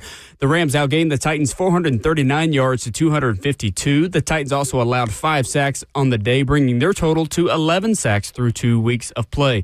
The 11 sacks on Cam Ward marks the 5th most allowed in the NFL since 1970 in a 2-week span. Some scores around the league. The Indianapolis Colts started 2-0 for the first time since 2009 as they beat the Denver Broncos 29-28. The Philadelphia Eagles beat the Kansas City Chiefs 20-17 at Arrowhead in a Super Bowl 59 rematch. And tonight, a doubleheader on ESPN as the Houston Texans host Tampa Bay Buccaneers at 6 p.m. and the Las Vegas Raiders host the LA Chargers at 9 p.m. In other NFL news, Cincinnati Bengals quarterback Joe Burrow did in fact suffer a grade 3 turf toe injury in their 31-27 win over the Jacksonville Jaguars. It will require surgery and put him out at least 3 months. Backup quarterback Jake Browning will be the starter in place of Burrow. A heartbreak in Knoxville Saturday as the Tennessee Vols fall to the Georgia Bulldogs 44-41 in overtime. Joey Aguilar completed 24 of 36 passing for 371 yards, 4 touchdowns, and 2 interceptions. Georgia running back Josh McCray found the end zone on a 1-yard rush in overtime, giving the Bulldogs the win. And Vanderbilt, they stunned number 11 South Carolina 31-7 in Columbia. Vanderbilt is now ranked 23rd in the country in the latest AP poll.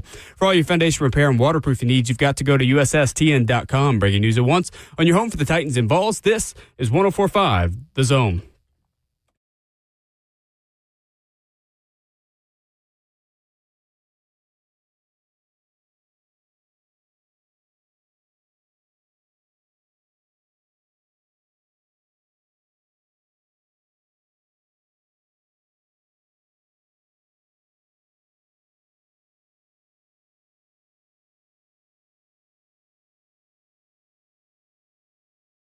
Ramona Will, the 104.5 The Zone is fueled by Scooters Coffee and streaming live on Zone TV, Facebook Live, YouTube, Twitter, or Twitch. He's the 11-year NFL vet, Ramon Foster. Justin Hawkins is our producer. Kirby Allen Kirby making the show happen here on site in Mount Juliet at 2 Rivers Ford. I'm Will Bowling. You can come by and help fill up this F-150. Non-perishable food items, what we ask for from you. 76 Belinda Parkway, Mount Juliet, Tennessee, here in the heart of the mid-state. We're looking for things like protein bars, low-sodium soups or chili, dried beans or rice, boxes of cereal, canned tuna, chicken, or salmon, anything that can be stored and served over the next few months, benefiting Second Harvest Food Bank and the Mount Juliet Help Center. Come by and see us. We'll be here all day here at 104.5 The Zone, so you got plenty of time. Maybe you could set a reminder in your phone now, go by the store, get a non-perishable food item, and then come commiserate with the rest of the shows about the losses that we all collectively took in football over the weekend. Unless you're a Vandy fan, then you can celebrate. Yeah, and I got an even better solution for them. There's a Kroger's, okay, right down the street from here, okay? You can go over there. Stop in, use your Kroger Plus card, come right over here. Exactly. Multiple ones, all right? Since you're putting the S on it, it's plural? That's what I'm saying. I do it on purpose now. No, I do it on purpose. You're from a certain area in the South. It's Kroger's and Sonic's. We've established this. My people. That's right. Let's go rapid fire on the phones on the Titans. I want to get as many of you in here as we can before we transition over to college football and talk about Tennessee, Georgia, because there is a lot to get to in the college football world from the weekend. Let's start with Darius up next. What's up, Darius? Well, you got Darius. Hey, how y'all doing? Good morning. Hey, I was just calling, man. I feel like, in my opinion, we lacking talent at that skill position right now, and that's all I wanted to see. I just wanted to see what you guys think. Thank y'all. No doubt. Thank you, Darius. I would agree. Yeah.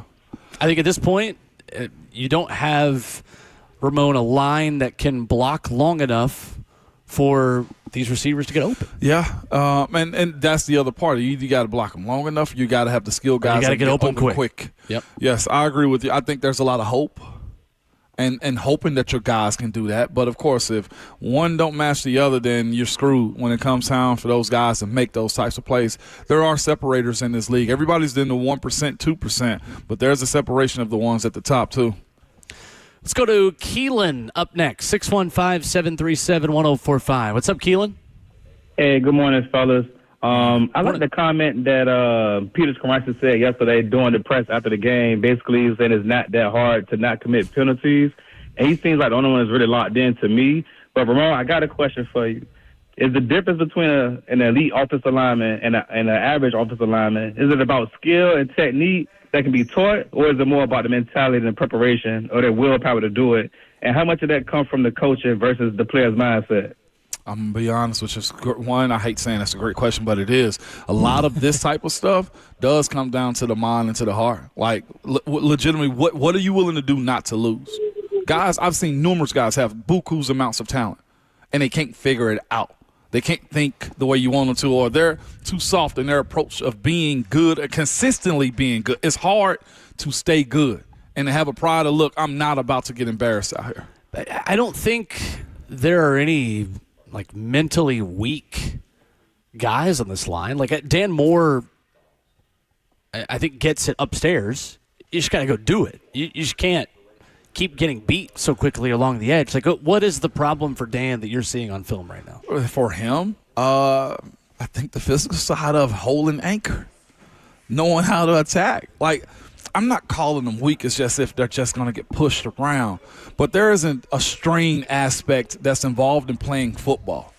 And I don't think some guys understand what that strain is every single play. Like, Jared Verse had an all-season with Aaron Donald. And Jared Verse thought that he was killing it in the workout. And Aaron Donald absolutely brutalized him. Like, entirely brutalized him. Absolutely broke him down. And you think you're good until you meet the one that's a whole lot better. That's my point of what I'm getting. I'm not saying they're weak. I'm not saying they're soft. None of those types of things. But there is an element of strain that has to be applied when you play this sport. And you also know that you're going to be attacked as if you're weaker than others.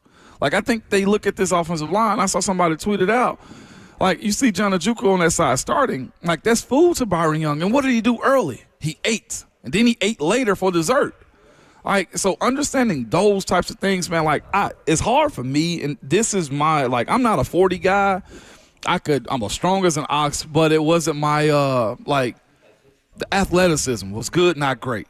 Yeah. My superpower was the mental toughness aspect. Okay, and it's frustrating for me having to answer these types of questions when it's hard for me to give you that answer other than just do it. That's honestly my answer to some of these, like, to some of our callers' gripes or how I would approach a guy. Like, I can tell you technically how to do something, Darius. I can tell you, like, schematics, what we're supposed to be doing. I can tell you, hey, on two. But if you can't, in between the lines, take it upon yourself to say, not me on this play, it's hard for me to give, like, a real answer. I can't. There's a lot of bad right now to sort through on that offensive line. And I'm not calling them soft at all. Some of it has to do with the guys you're playing. That's fine, but you're also paying your guys a lot of money, too. I think the only one that deserves a little bit of grace, Ramon, is Lloyd Cushenberry, who is coming off of a Achilles injury. I agree. 615-737-1045. Ashley is up next.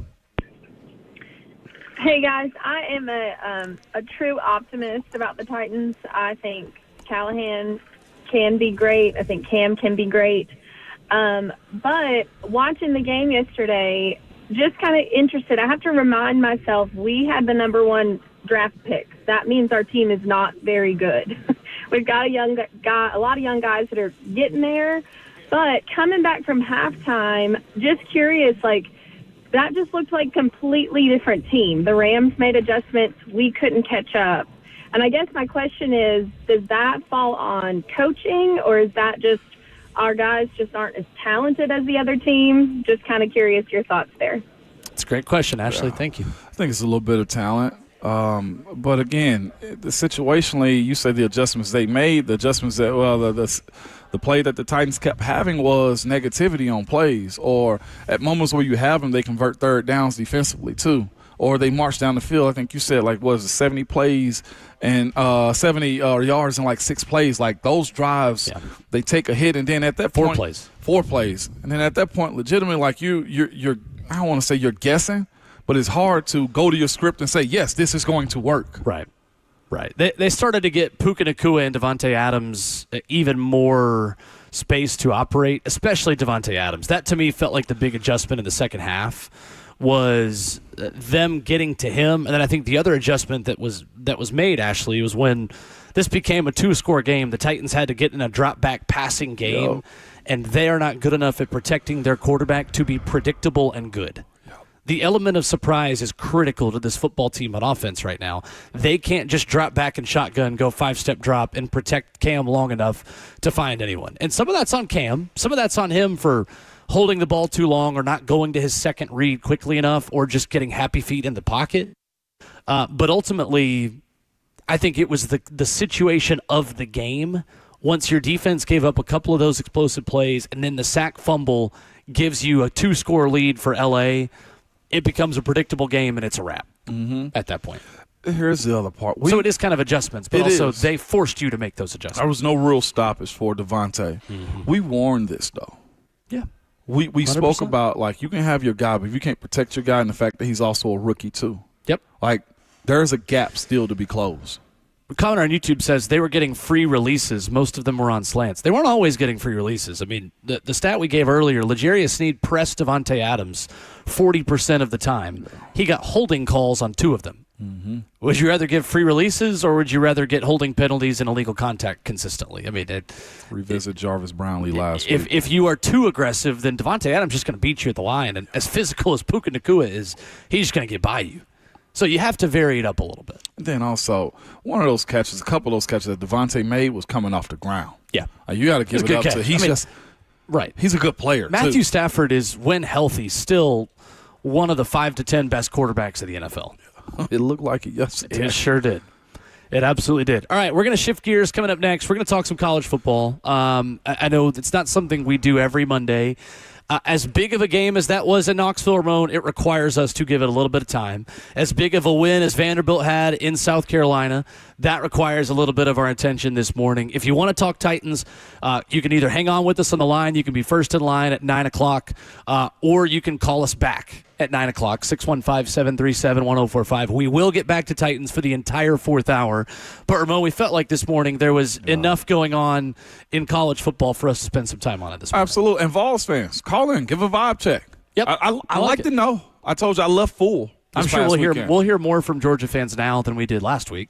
They were nowhere to be found last week because they were nervous. Their fingernails we'll probably hear from them now. Yeah, no doubt. Call in. 615-737-1045. Our reaction to Tennessee, Georgia. I've got one big complaint about the game plan that Tennessee had that I thought could have won them this game if they'd done things a little bit differently. We'll talk about that next.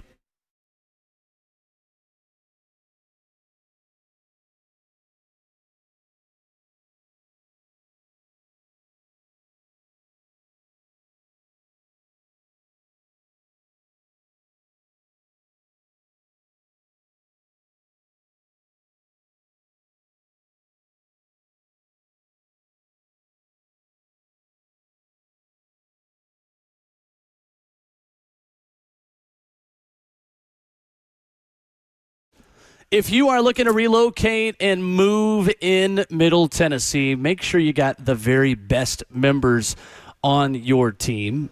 Look, you see the for sale signs all around Middle Tennessee. Just because everyone wants to move here does not mean that process is simple. It doesn't always mean it's guaranteed to get the right price for your home.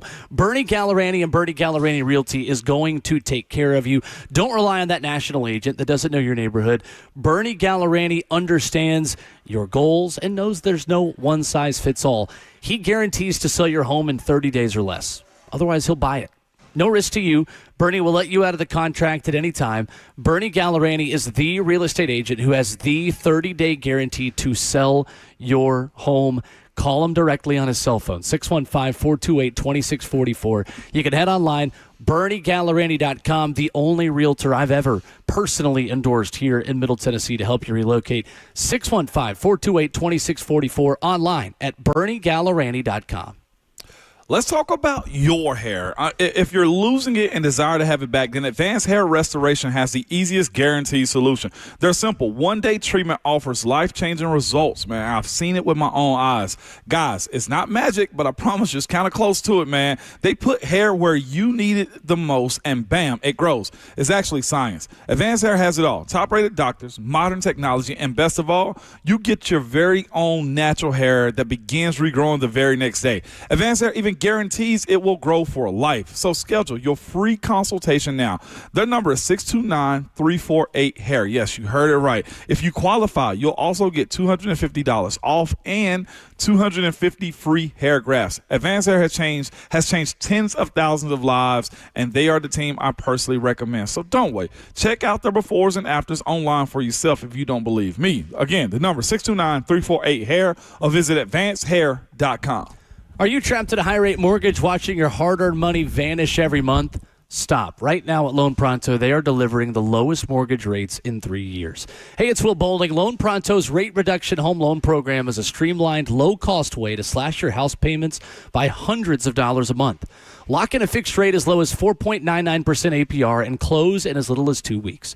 No appraisal needed in most cases, and here's the kicker. You can skip your next 2 house payments entirely. Don't wait. Rates this low won't last. Call Loan Pronto now for your free no-obligation quote.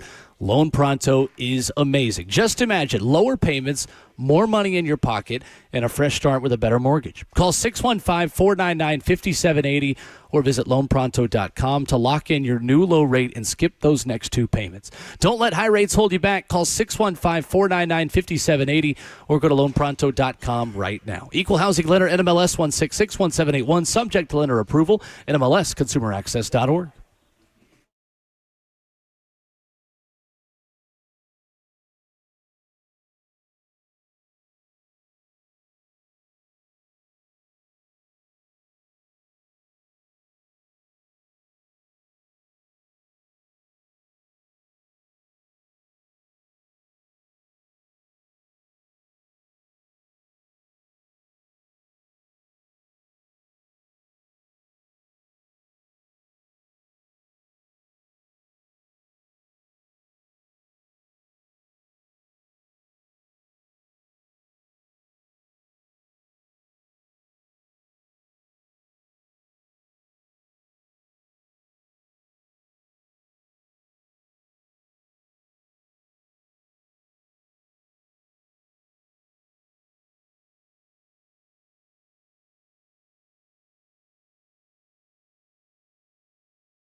Ramona Will is live from Two Rivers Ford, fueled by Scooter's Coffee. Scooter's Coffee is all around you in Middle Tennessee.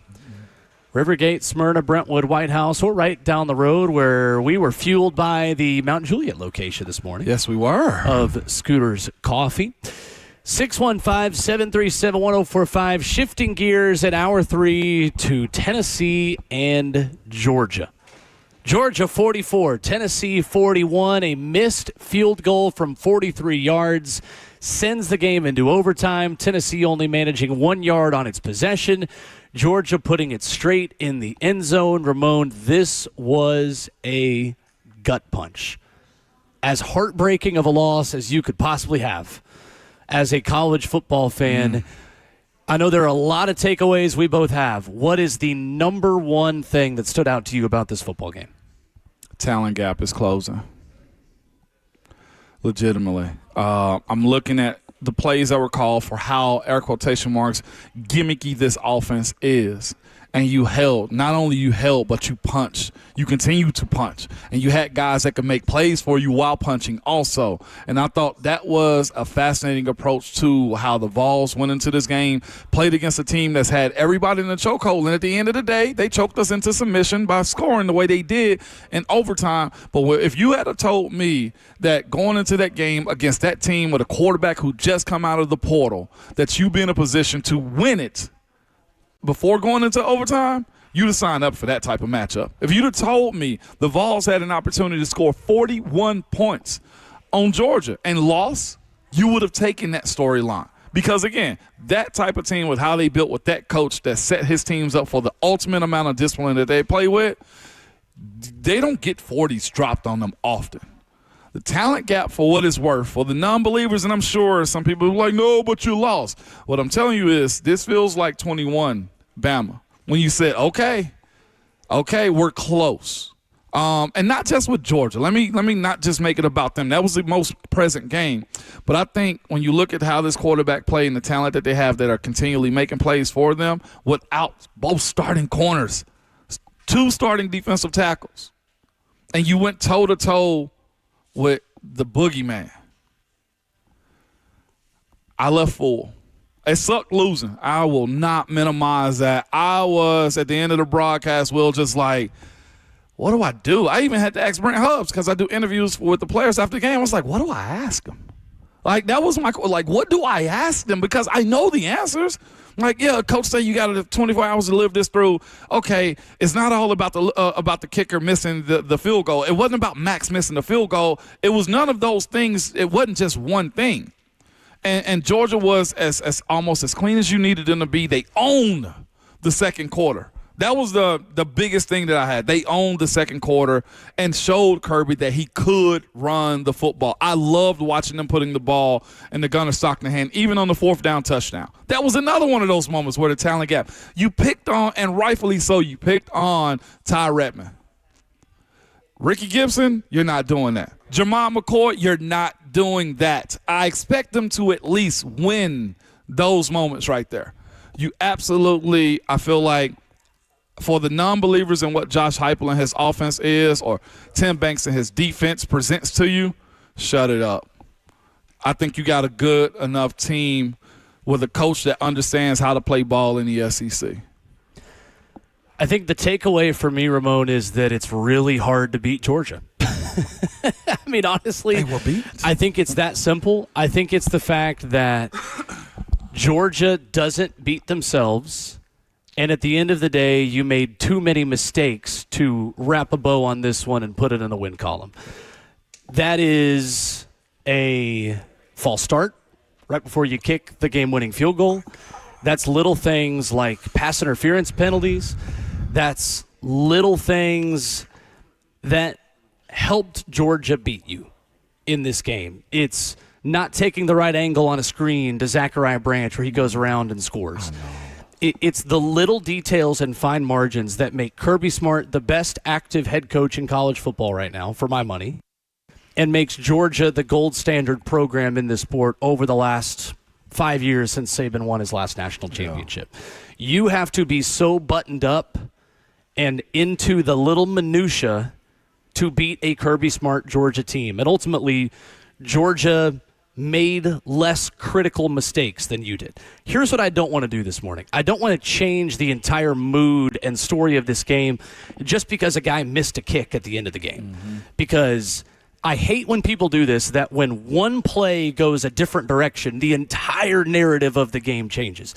Because if one kick goes in from 43 yards, we're starting off saying, oh, Tennessee did enough. Tennessee made the big plays, and they finally had the explosives, and they protected their quarterback enough, and they got after Stockton.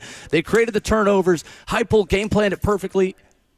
But then since you missed the kick, it's, well, Heupel should have been more aggressive after the sack fumble instead of running it 3 times. And Heupel should have taken a shot on the last drive and not left it up to the kicker. And Heupel should have this. And here's my issue. I thought Tim Banks schemed his defense for having 2 elite corners that he didn't have. And I thought Tim Banks didn't give his corners enough help. That was the issue I had with Tennessee's game plan. Beyond the clock management, beyond what Heupel decided to do in running the football to set his offense up to get points when they had to get points, Tim Banks last season started to game plan and scheme for having 2 really good lockdown corners. Sure did. Those guys weren't on the field, and I don't think he properly adjusted. Gunnar Stockton, you give him full credit. Oh, absolutely. He made Tennessee pay, and Tennessee clearly shoved the game to Gunnar and said, take it if you want it. And he said, well, okay, I will. I'll go win us the football game. And I think Tennessee wanted to take that gamble. I think it was the wrong one. I would have played coverage on the back end because Tennessee was getting home with 4. I mean, Caleb Herring from Riverdale High School in Murfreesboro, Tennessee, was making an elite blue-chip Georgia tackle look like a 2-star. Tennessee's defensive front deserves a ton of credit for the way in the pass game they affected Gunnar Stockton. I thought Gunnar Stockton had too many one-on-one throws to the outside that inexperienced Vols corners just weren't going to be able to consistently win. It was that part of it, the inexperience. You mentioned Kirby being the smartest coach that you think in college football right now. I think there's a lot of truth to that because early in the first quarter, a pass interference on Ty Redmond, that's when you knew then.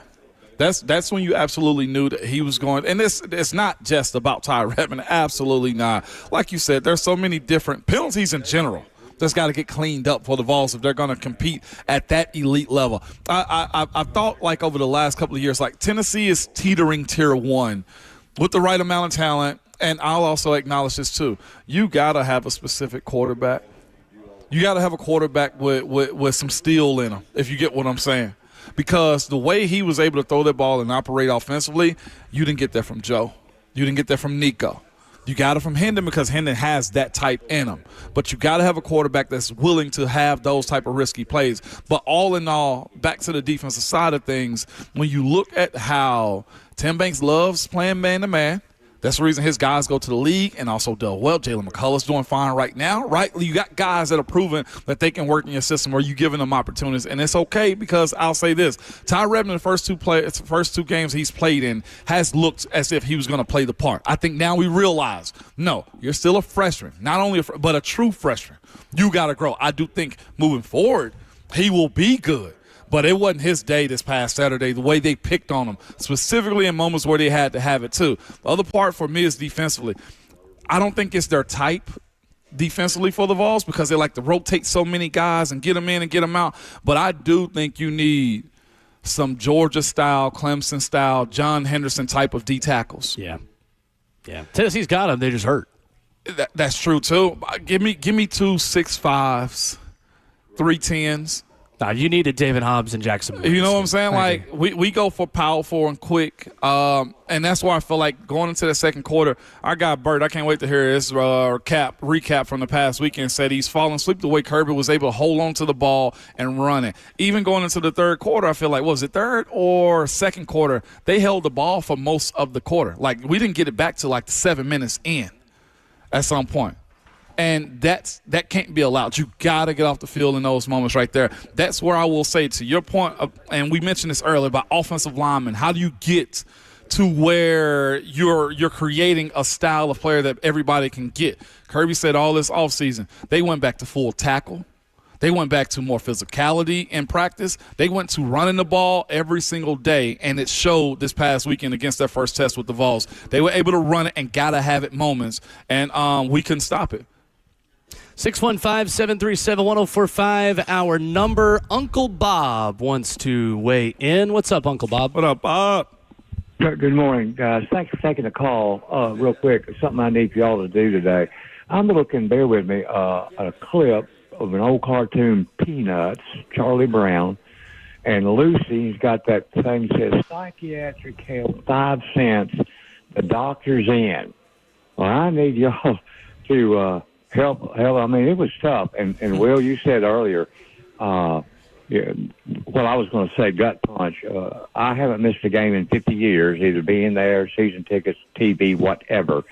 And I don't remember a game hitting me in the gut as bad as it did Saturday.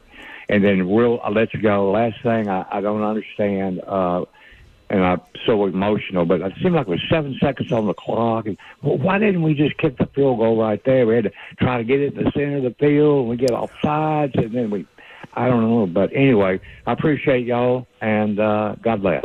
Same with you. Thank you, Uncle Bob. Appreciate the call. Just trying to position it. Trying to position the ball, trying to get a little bit closer. Sham Umarov was the left guard that moved quickly. I think Joey was going to run it up the middle to position it also. It was set. You would have been inside 40 yards. And yeah. You probably would have felt pretty good about Max Gilbert making that. You would have. Yeah. And here's the other part. The timing of it, too. 7 seconds. I think the play would have taken about 3 seconds. I don't think Kirby Smart would have taken the time out right there because he would have waited to see if we were going to take one. But 3 seconds is usually the time slot from snap, holder, kick through the uprights. And I think they wanted to get down to 3 seconds without giving Kirby and his crew a second to return. Yeah. Let's go next to John, 615-737-1045. What's up, John? Good morning, John. What's going on, guys? Good morning. Go Vols. Go Vols. Man, I just wanted to say, going in this year, I feel like a lot of fans, including myself, didn't really know what we had. Kind of felt like an 8-win season was a bit of a win. Felt like we were playing with a little bit of house money this year. So that game, as much of a gut punch as it was, as much of it as it sucked to watch us lose that game, kind of gave me some new hope for the season. Kind of felt like, okay, we can compete with anybody, and we got a real shot at the playoffs this year, so long as we can stay healthy. So it was some good things to take away from it, as much as it sucked. But it was an exciting game, and I feel like we got a squad, man. No doubt. Thank you, John. Appreciate the call. I completely agree. I couldn't feel this way until yesterday afternoon when I was driving home from Nissan Stadium, when I let myself not be just sad about the way this game went. Tennessee's better football team, Ramon, than I thought they were going to be this year. I had major questions about the offensive line. They're better than they were last year. I had major questions about quarterback. Joey Aguilar is an upgrade on Nico Imaliava in every phase of the game. 14 of 14 for 213 in the first quarter on Saturday. The wide receivers, although thin, there's only 7 scholarship receivers. Ramon, this is the best receiving group that Josh Heupel has had at Tennessee. 1 to 3. And each one of them have had a game already. They look excellent. They're only going to get better as they play more with Joey Aguilar. The question is, when can you get healthy on defense and how much better can you get on defense? Because this team is not as deep on defense as it was a season ago. Yes, they had injuries yesterday. Okay, so does Georgia. So does everyone else. It's about how deep are you at certain positions to be able to withstand that. If Tennessee puts that effort they put on the field Saturday consistently onto the field this year and gets healthy on defense and gets a little bit more injury luck, they will be a playoff team again this year. Can't let Georgia beat you twice. No. Thankfully, it's UAB this Saturday, and they are very bad. Trent. They are a very bad FBS football team. That Mississippi State game in a week and a half is going to tell us a lot about the way this team can go on the road and beat an inferior opponent and handle an inferior opponent, because that's something Josh Heupel struggled to do at Tennessee. This team, Ramon, despite the loss on Saturday, has exceeded my expectations so far. Yep. That's where I'm at through 3 weeks. Me too. I'm gonna do it because screw it. I'm gonna just be the biggest hater. Okay, real quick. Georgia missed some players, but they weren't missing the starting defensive tackle. 2 of them. They weren't missing 2 starting corners. 2 All-American corners. 2 All-American corners, or at minimum SEC, all SEC corners, first or second team, the way I view that situation right there. Georgia also doesn't have a transfer quarterback that got his playbook in May. Okay, Georgia also didn't have a situation where they were without one of their starting tackles, albeit David Sanders Jr. Would be at right, and I think Jesse Perry will be at right guard. You move one of them more over to left, and maybe that left guard doesn't have that false start in that situation. I'm seeking comfort. I'm going to be real with you, man. I'm over it, but I ain't. Okay? Like, the game was right. It was right there. Well, and then you get, of course, the comment on YouTube from the Georgia fan making excuses himself, saying, I am. Brazel was not a true freshman. He's supposed to do that. No, because Georgia and Alabama have won plenty of championships with 5-star true freshman corners. Gap closing. Yeah, so like Brazel was supposed to do that. He's supposed to have 180 yards and 3 touchdowns? How bad is this freshman?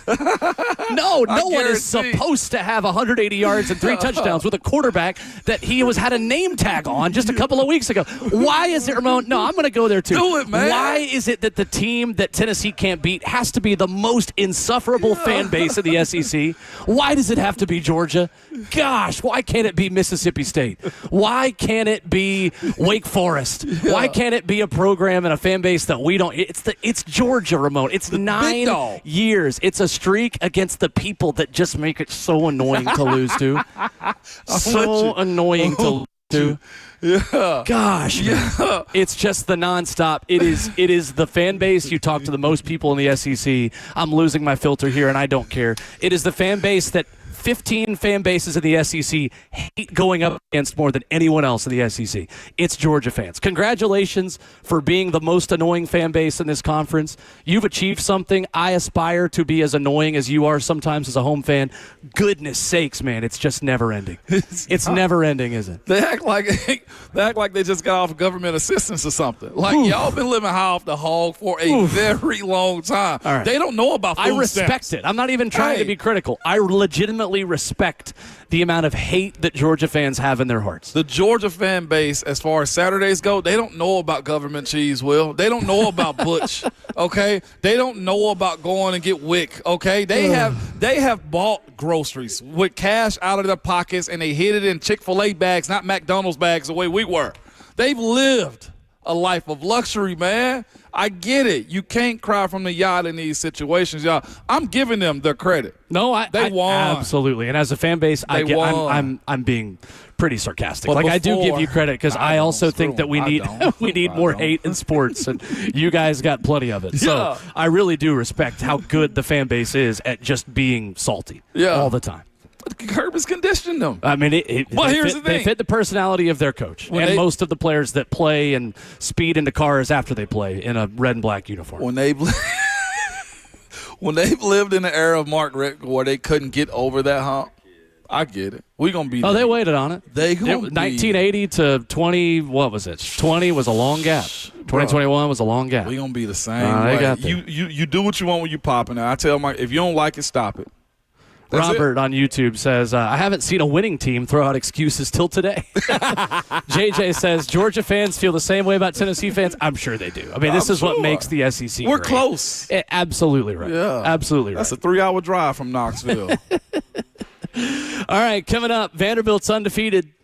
They upset South Carolina, and they made it look easy. We'll talk about it next.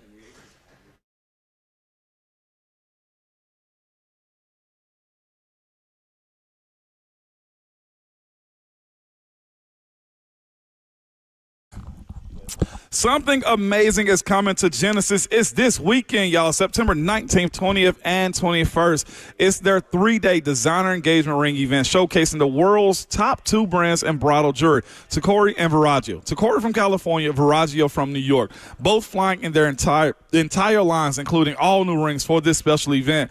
You can explore hundreds of exquisite American-made designer rings. Plus, Genesis will have special incentives like 0-interest financing and up to $5,000 in instant savings. In addition, Genesis has expanded selection of GIA certified diamonds for this 3-day event also. All shapes, all sizes, rock bottom prices. This is the best of the best. Every Tacori ring is handcrafted by master artisans with exceptional quality, and every Verragio ring is made by hand with unmatched attention to detail. These are the brands that other jewelers only wish they could offer. But I'm telling you, at Genesis, they have the entire Tacori and Verragio collections, and they'll be on display this weekend. So don't miss the jewelry event of the year. It's this weekend, September 19th through 21st at Genesis Diamonds. They're located in Green Hills and Cool Springs.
Ramona Will, 104.5 The Zone, fueled by Scooters Coffee.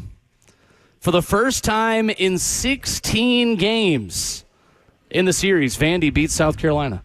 We're live from Two Rivers Ford, breaking it all down from a busy weekend of football. We will get back to the NFL discussion in hour number 4. 76 Belinda Parkway, we're filling and Ford F-150 with non-perishable food items to benefit Second Harvest Food Bank in the Mount Juliet Help Center. More on that in just a moment. Ramon, Vandy just bludgeoned South Carolina on Saturday. What'd you make of this? Pull the belt out on them is what they did. 31-7. Yeah, that's a tough look right there. I know Lenore Sellers got knocked out of the game, but Vanderbilt plays a very, very physical style of ball. Again, momentum is something that they have right now. Not just that, but execution. South Carolina, 6:30 game Eastern, losing the way they did at home like that is inexcusable to them. But again, you can't sleepwalk on any team when it comes down to the SEC right now. If they thought that 16 years just meant what it was and, hey, we can just roll out because we got Lenore Sellers, I feel like looking at what South Carolina has going on right now, they poured way too much into the idea that they've arrived because they got a really good rusher off the edge, 2 of them, and a quarterback they feel like can make plays for them every single time. But no, people game plan against you, and that's what Vanderbilt did. They were disciplined, they were tougher than South Carolina, and they executed a whole lot better than they did this last weekend. They absolutely did what they wanted to that team who I hold their defense, South Carolina's, at a very high mark when we're talking about rankings, preseason anyway, and the players that they have. Again, I say this, and I got off his back, but what is Shane Beamer as a coach? Like, that's the part that gets me. I'm done with the offseason. You can't get me to SEC Media Days to believe that he's going to turn the corner again. They're not a top 25 team. They're not. No. They're not a top 25 team, and rightfully so, they got knocked out. When you don't protect your quarterback, you deserve what you get. There you go. And South Carolina is nothing without Lenore Sellers. Credit to Vandy for taking advantage of South Carolina's inability to protect him. Mm-hmm. That's the thing. We're talking about this in the break about the Cincinnati Bengals and Joe Burrow.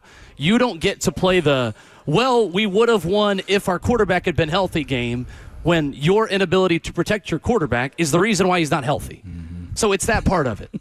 And they ask Lenore Sellers to do a lot within that offense. He needs help. He needs a line. He needs wide receivers besides Nick Harbor. Vandy's defensive front, their offensive front, the theme of Vanderbilt football this past offseason was an increased level of physicality and looking more like an SEC team with the big guys. Mission accomplished so far. Yeah, they did. Now, remains to be seen what that means for Vanderbilt because, unfortunately, Vandy fans, I do still leave this game with a lot more questions unanswered than I thought I would because you played an offense that just could not function without a starting quarterback. And so while, yes, I'm not diminishing what you did because going to any road environment in the SEC under the lights and winning is an achievement.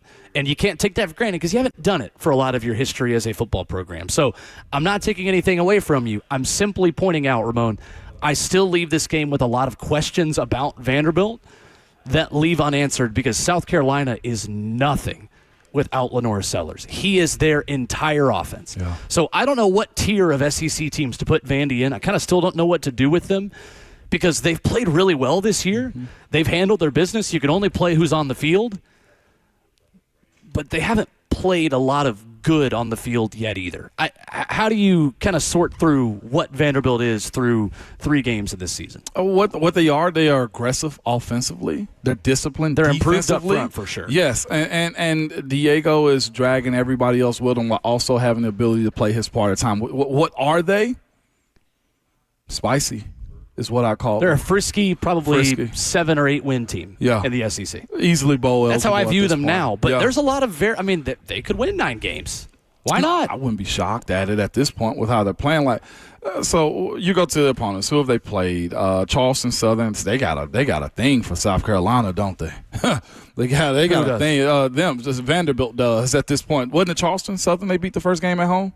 A home opener? Vandy? Yeah. That's what I'm saying. Oh, the state of South Carolina. I didn't know where you're going. They own, absolutely. The state of Tennessee owned Alabama last year, and Vanderbilt's owning them. But what I'm getting at is this.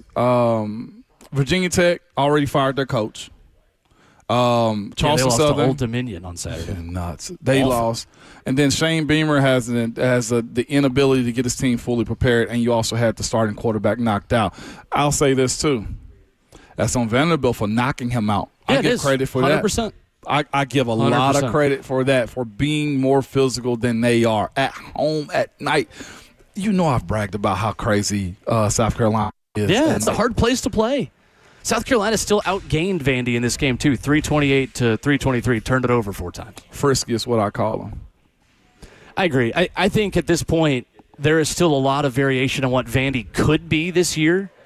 I think they are a middle of the SEC team you're probably looking at a Florida Bowl game, and that's a terrific step forward this year for Vanderbilt. And y'all better travel. The thing is, though, like, we just still don't know. And I think that's the theme around the SEC right now, Ramon. There's no elite team, and I'm convinced everyone could go 9-3 except Kentucky. Oh. And probably South Carolina at this point. I mean, legitimately. It feels like there are 13 or 14 teams that could win 9 games in the SEC this year, and Vandy's one of them. Yeah. Now, I'm not going to bet on it to happen because I still think that there is a level of opponent that they haven't seen yet that they're going to have to see, and that schedule is tough. And Missouri coming to town. I mean, the Missouri looks like world beaters right now on offense. There's a lot we still got to learn that we don't have answers to yet. But credit to Clark Lee and them for handling their business in a road environment in the SEC, regardless of who's at quarterback. I will also say smart setup, too, to what he did the schedule. Yeah, it's front low. I mean, they're going to be 5-0 when they go to Tuscaloosa. Yep. College game day in Tuscaloosa for Bama Vandy. Is that Vandy's first? No, they've had it. They had it for Auburn when they were 4-0 and started off hot over a decade ago. To the phones, Joey is up next, 615-737-1045. What's up, Joey? What's up, Ramon, Will?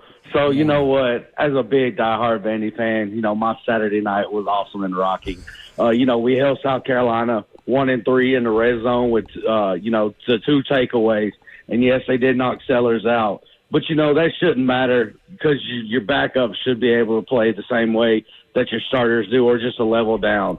And, Will, to your point, this has been going on since last year that, we took Missouri to the wire last year, lost in overtime.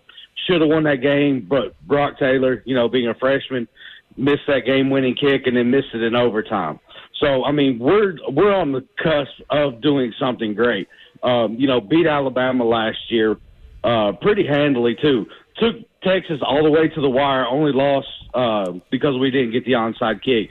I'm saying this team this year, and I'm being pessimistically optimistic, is that they could be a 9-10 win team. And, me and one of my brothers was talking about it yesterday. This game at the end of the year between Tennessee and Vanderbilt is going to be, I know we're looking way ahead, but if everybody's healthy like there should be, this could be an awesome matchup and one for the ages in this rivalry. Diego's doing, Diego things. You got Seti in the backfield still running strong. You got Newberry and Young, and then also you got this kid that I didn't realize, but Lackey, yesterday or Saturday night, he busted off a 44-yard touchdown run. I'm like, where's this kid been? And then, our wide receivers and tight ends and everything in that defense with Capers, Fontenelle, and Patterson, even though he didn't get to play the second half, that defense is stout. And, yeah, there may be some questions, but, I believe they can lace them up and play with anybody on any given Saturday. Y'all have a good one. Thank you, Joey. Appreciate the call. We're up against it, so we got to keep it moving. Yeah, 10 wins is a bit too far, but again, as many questions as I have unanswered, they've exceeded my expectations already. My preseason outlook for Vandy, you guys have already looked better than I thought you would be. Let's see what it looks like against better opponents, but I don't blame Vandy fans for feeling that level of optimism this morning. Momentum is real. Yeah. Coming up, more of your phone calls. We'll get as many of you in as you can if you want to jump in. Your thoughts on the Titans on the college football weekend. 615-737-1045. Brian Kelly went after a reporter. Brian Callahan talking about what went wrong yesterday. All the headlines for you. We'll reset what we have discussed this morning if you've been sleeping in. Coming up next.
It is 9:03. Good morning, live from the 104.5 The Zone Studios. I'm Justin Hawkins. The Tennessee Titans fall to 0-2 on the season as they lose 33-19 to the Los Angeles Rams in the home opener. Cam Ward completed 19 of his 33 passing attempts for 175 yards and his first NFL touchdown pass via a rookie-to-rookie connection to Alec Ayumana. The Rams outgained the Titans 439 yards to 252. The Titans also allowed 5 sacks, bringing their total to 11 sacks through 2 weeks of play. The 11 sacks on Cam Ward marks the 5th most allowed in the NFL since 1970 in a 2-week span. An NFL doubleheader tonight on ESPN as the Houston Texans host the Tampa Bay Buccaneers at 6 p.m. and then the Las Vegas Raiders host the LA Chargers at 9 p.m. In other NFL news, Cincinnati Bengals quarterback Joe Burrow suffered a grade 3 turf toe injury in their 31-27 win over the Jacksonville Jaguars. It will require surgery and put him out at least the next 3 months. Backup quarterback Jake Browning will be the starter in place of Burrow. Also, per New York Jets head coach Aaron Glenn, quarterback Justin Fields is in concussion protocol.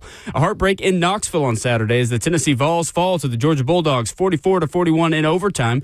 Joey Aguilar completed 24 of 36 passing for 371 yards, 4 touchdowns, and 2 interceptions. Vols wide receiver Chris Brazzell had 6 catches for 177 yards and 3 touchdowns. Georgia running back Josh McCray found the end zone on a 1-yard rush in overtime that gave the Bulldogs the win. And Vanderbilt, they stunned number 11 South Carolina 31-7 in Columbia. Vanderbilt is now ranked 23rd in the country in the latest AP poll. For all your foundation repair and waterproofing needs, you've got to go to USSTN.com. Breaking news at once and you're home for the Titans and Vols. This is 104.5 The Zone.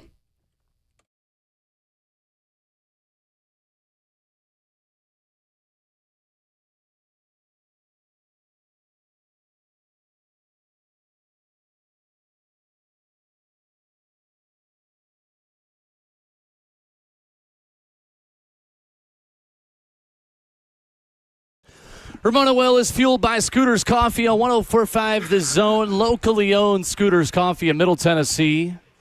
Rivergate, Smyrna, Brentwood, Mount Juliet. All around Middle Tennessee, you can get exceptional pumpkin-flavored caffeine, protein smoothies, hot chocolate, whatever your flavor is for morning, for midday, pick-me-up fuel. Scooters has got you.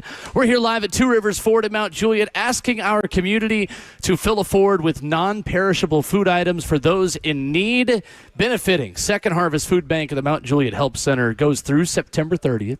You've got plenty of time. And, Ramon, we've got another competitor in the Office Challenge. Talk to me. Shout out Grade A Construction. Stopping by, fill the Ford, Grade A Construction, joining the Office Challenge.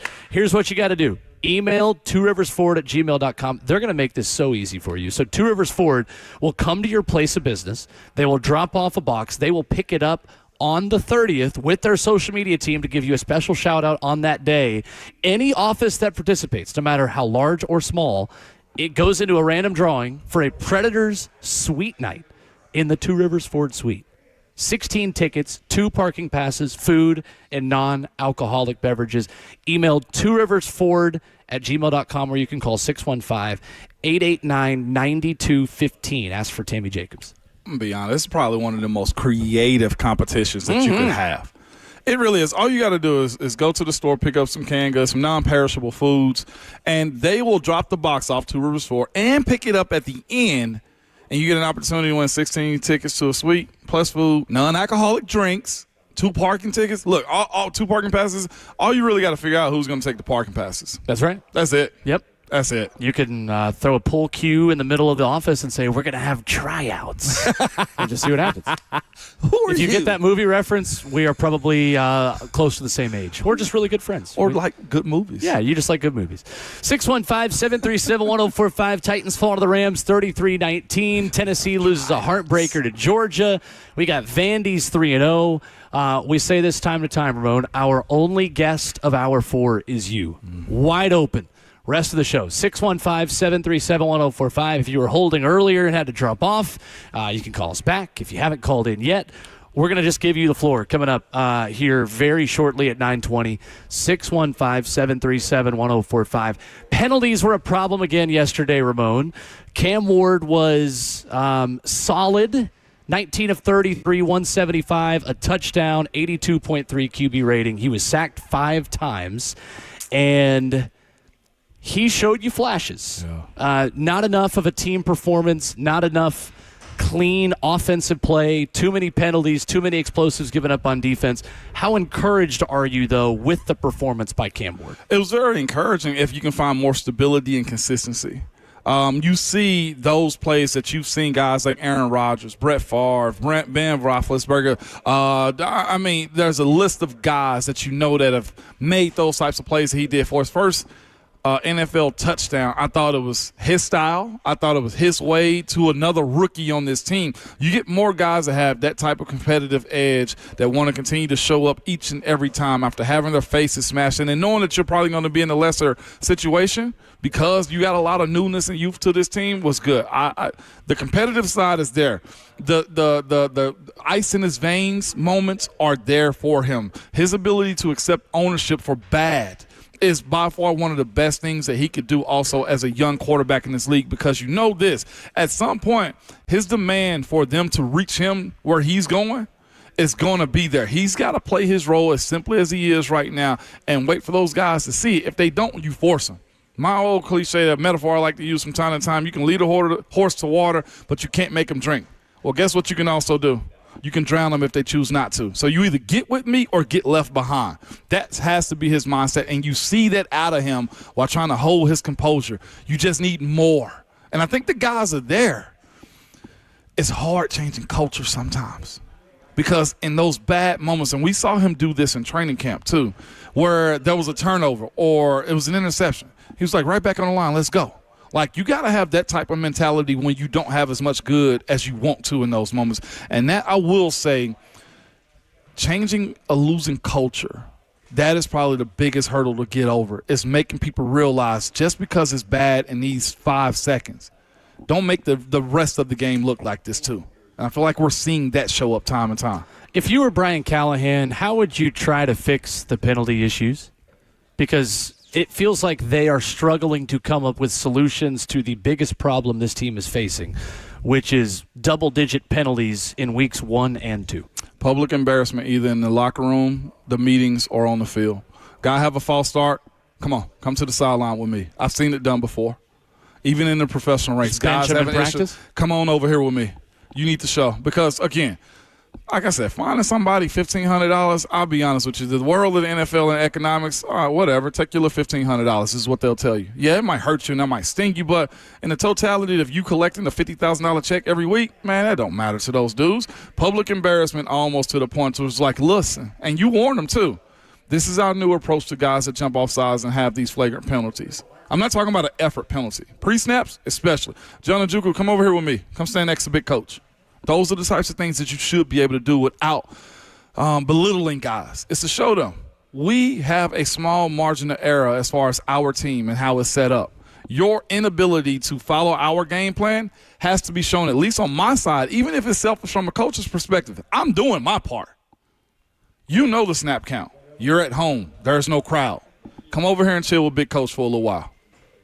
I thought the Rams adjusted well in the second half, and they found their guy, Devontae Adams, who won more of those one-on-ones in the second half than it felt like he did in the first.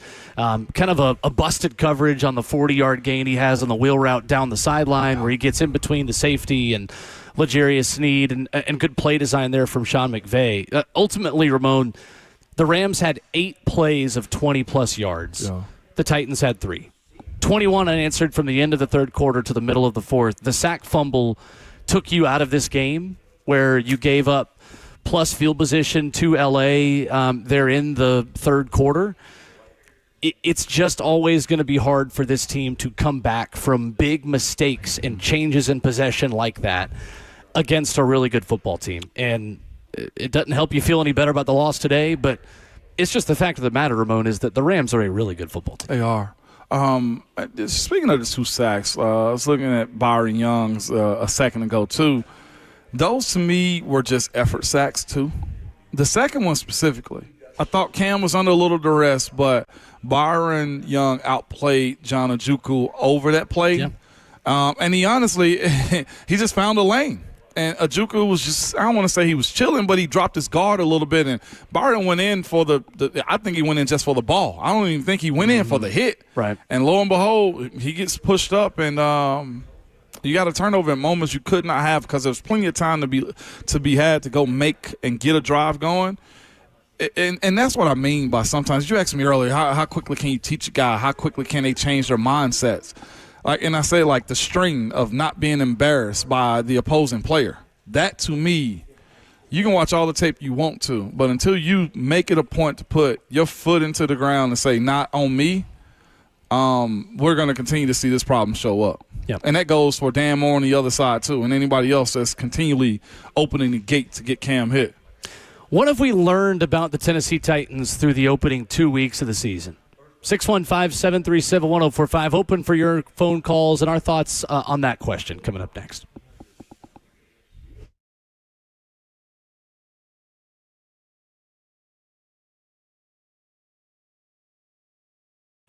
Man, I recently saw 2 houses for sale. Same neighborhood, almost identical, but one had an Orchard sign, and it sold for way more. So I asked my friends at Orchard, why?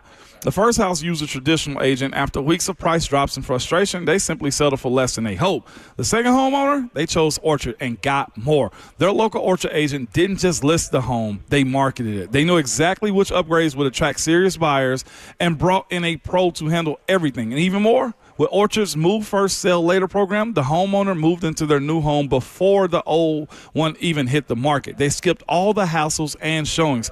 Never settle for less. Get more with Orchard, the smarter, faster, hassle-free way to buy your new home, even before your old home sale. Start with your free home valuation at Orchard.com. Again, that's Orchard.com. And make sure you tell them that Ramon sent you.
Ramon and Will is fueled by Scooter's Coffee, and our last guest, our only guest of the morning, is you. 615-737-1045. Going to talk more Titans in just a moment after you have had your say on the football weekend. Appreciate Stringfellow and Grade A Construction for dropping off non-perishable food items to benefit Second Harvest Food Bank of the Mount Juliet Help Center. You can do the same. We're here all day, 76 Belinda Parkway, Mount Juliet, Tennessee, to kick off the Phil Afford Food Drive happening now through the end of the month, September 30th, right here at Two Rivers Ford. Again, we want things like canned tuna, chicken or salmon, protein bars, low-sodium soups or chili, dried beans or rice, boxes of cereal. We would greatly appreciate it if you'd help the community and help out Two Rivers Ford. Absolutely, and bringing that by. So, let's take some calls, shall we? It's a must. We do it now. Let's catch up on a couple of you who have been waiting. Wide open for you, 615-737-1045. Let's start with Xavier, wanting to talk some Vols this morning. What's up, Xavier? Morning, Xavier. What's up, y'all? How y'all doing? We're good. It's really your boy X, but I was at work this morning, so I had to play my name. Going by the government name, the official name. What's up, X? How are you, man? But, man, I just want everybody, like, for one, what does it really say about Georgia? You know, like, I might be that sore loser, but our DBs were freshmen, right? If I'm not mistaken, we had number 4 and whatever. So we were looking slim on defense. But I mean, because I know some people were like, Tim Banks should have did this, and the third. I mean, at the end of the day, we did take them down to a field goal at the end of the game. Like, we was there. I mean, as a coach myself, in a situation like that, I mean, I'm just trying to I want the ball at the last 4 or 5 seconds. Yeah, Heupel probably should have ran another play. But, I mean, what does it really say about Georgia that they barely beat a team that I know Neyland Stadium's loud and this, and the third, but what does it say about Georgia? But what does it say about Tennessee? We fought to the end. Like, I think fans need to understand, like, yeah, we lost, but you look at our schedule, I don't see nobody else beating us. I think Bama would be a good game. I think the Vanderbilt would be a good game. But I don't see nobody else on our schedule winning. So I'm going to hang up and listen to you guys. Appreciate it, X. Thank you for the call. I think what it says about Georgia is that they got a quarterback. They have a defense that uncharacteristically struggled against Tennessee, but I think Georgia takes more positives than negatives from this game. Ramon saying that, yeah, they're banged up too on the O-line. They're having trouble protecting, but what a job by Kirby Smart in that team to keep chipping away when they were in an uncomfortable game setting. Mm-hmm. I mean, they were down in the loudest environment in college football, and they came back and took a lead and obviously led when it mattered at the end of the game. Like, it would have been easy, and lesser teams and more poorly coached teams, I think, would have folded in that environment with a new starting quarterback, with new issues on the offensive line. That's a really good football team. I think we saw 2 really good football teams in that field Saturday. And here's the thing. Kirby's been in these situations before. His understanding of what he needed to do, he checked it early. He checked it in the second quarter and in the third quarter where he said, you know what, we're going to run the ball. Y'all are down a few decent defensive linemen anyway. Like, let's go ahead and do that thing that we do. And he's got some big boys up front that was to execute that for them.